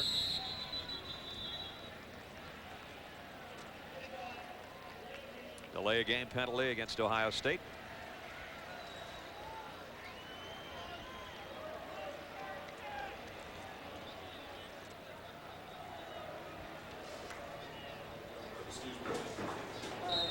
Uh-oh. Here's Adrian again. You work in various positions to have enough money to live in those special dorms, I guess. Adrian is a guy that knows how to do that, that's for sure. He can find ways to make a buck. He's still over there. You know what the problem is? That was everything he made was for him. That's right. When you he eats. When you see 50 pieces of French toast and a 9-egg omelet, you know that's just for Adrian. That's not for the rest of us. Where was the mayo, though? He's got mayo on everything. Ohio State in the second half, 42 yards on 29 plays. Ryan Driscoll's now going to come in, get an opportunity to play a little bit. With 2 minutes left.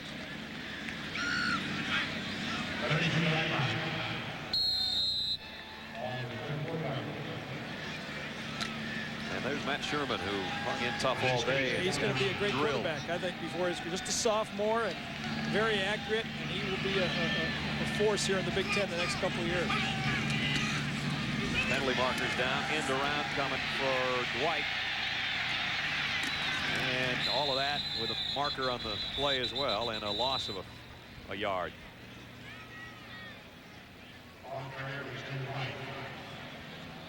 Illegal procedure against the Hawkeyes.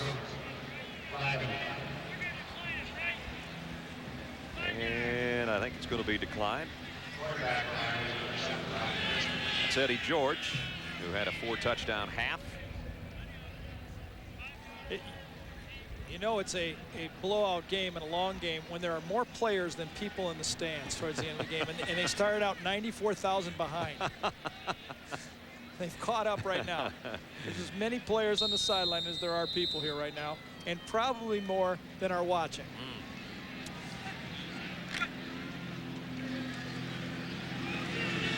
Down to 144 remaining in the ball game.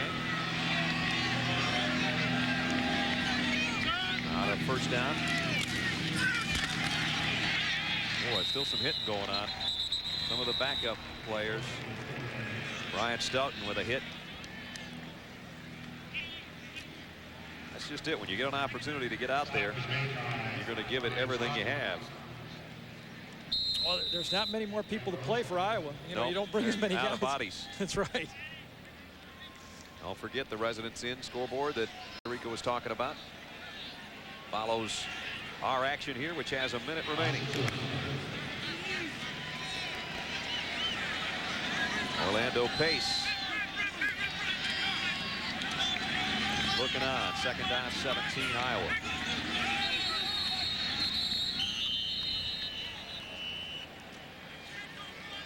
Delay a game. Dead ball. Delay of game on the offense. 5 yards, second down.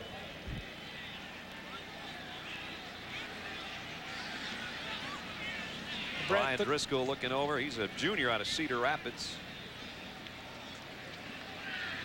And right now, I think Iowa will pack it away, be proud of the way they stayed in this football game, and look to Illinois as a game that they can compete on more even terms and get back into the bowl picture. They will drop to 5-2 on Ohio State. Will go to 8-0. Driscoll incomplete, intended for Odoms. Demo Odoms fell out coming out of his route that time. Central McClellan was the man on the coverage that time. The ball was thrown to the outside and nothing there. The receiver falling down. Third down and 22. 24 seconds left. Well, the last 2 years we've come here have not even been close games. We saw Purdue here last year in a whitewash, and now this year Purdue came back again, and now this game. There you see Iowa, the rest of the schedule. And I think they feel good about those games, and I think they really believe they can win those football games, and finishing 9-2 would be a great season for the Hawkeyes, getting themselves back in the national picture as a top 20 football team. Driscoll running for his life, and down he goes. Jeff Wilson picks up the sack. So they don't have any more timeouts left, and that should be the football game. That is going to do it. Hayden Frye, his team can definitely hold their heads up heading back to Iowa City, scoring 35 unanswered points, but still they come up short at Ohio State. 56-35 is the final. That's going to do it from Columbus. For Adrian Karsten, Gary Danielson, I'm Brad Nessler saying so long. It's Ohio State 8-0 after a 56-35 win, and now it's time for the Residents in College Football Scoreboard Show. Brad, Gary, Adrian, thank you very much, guys.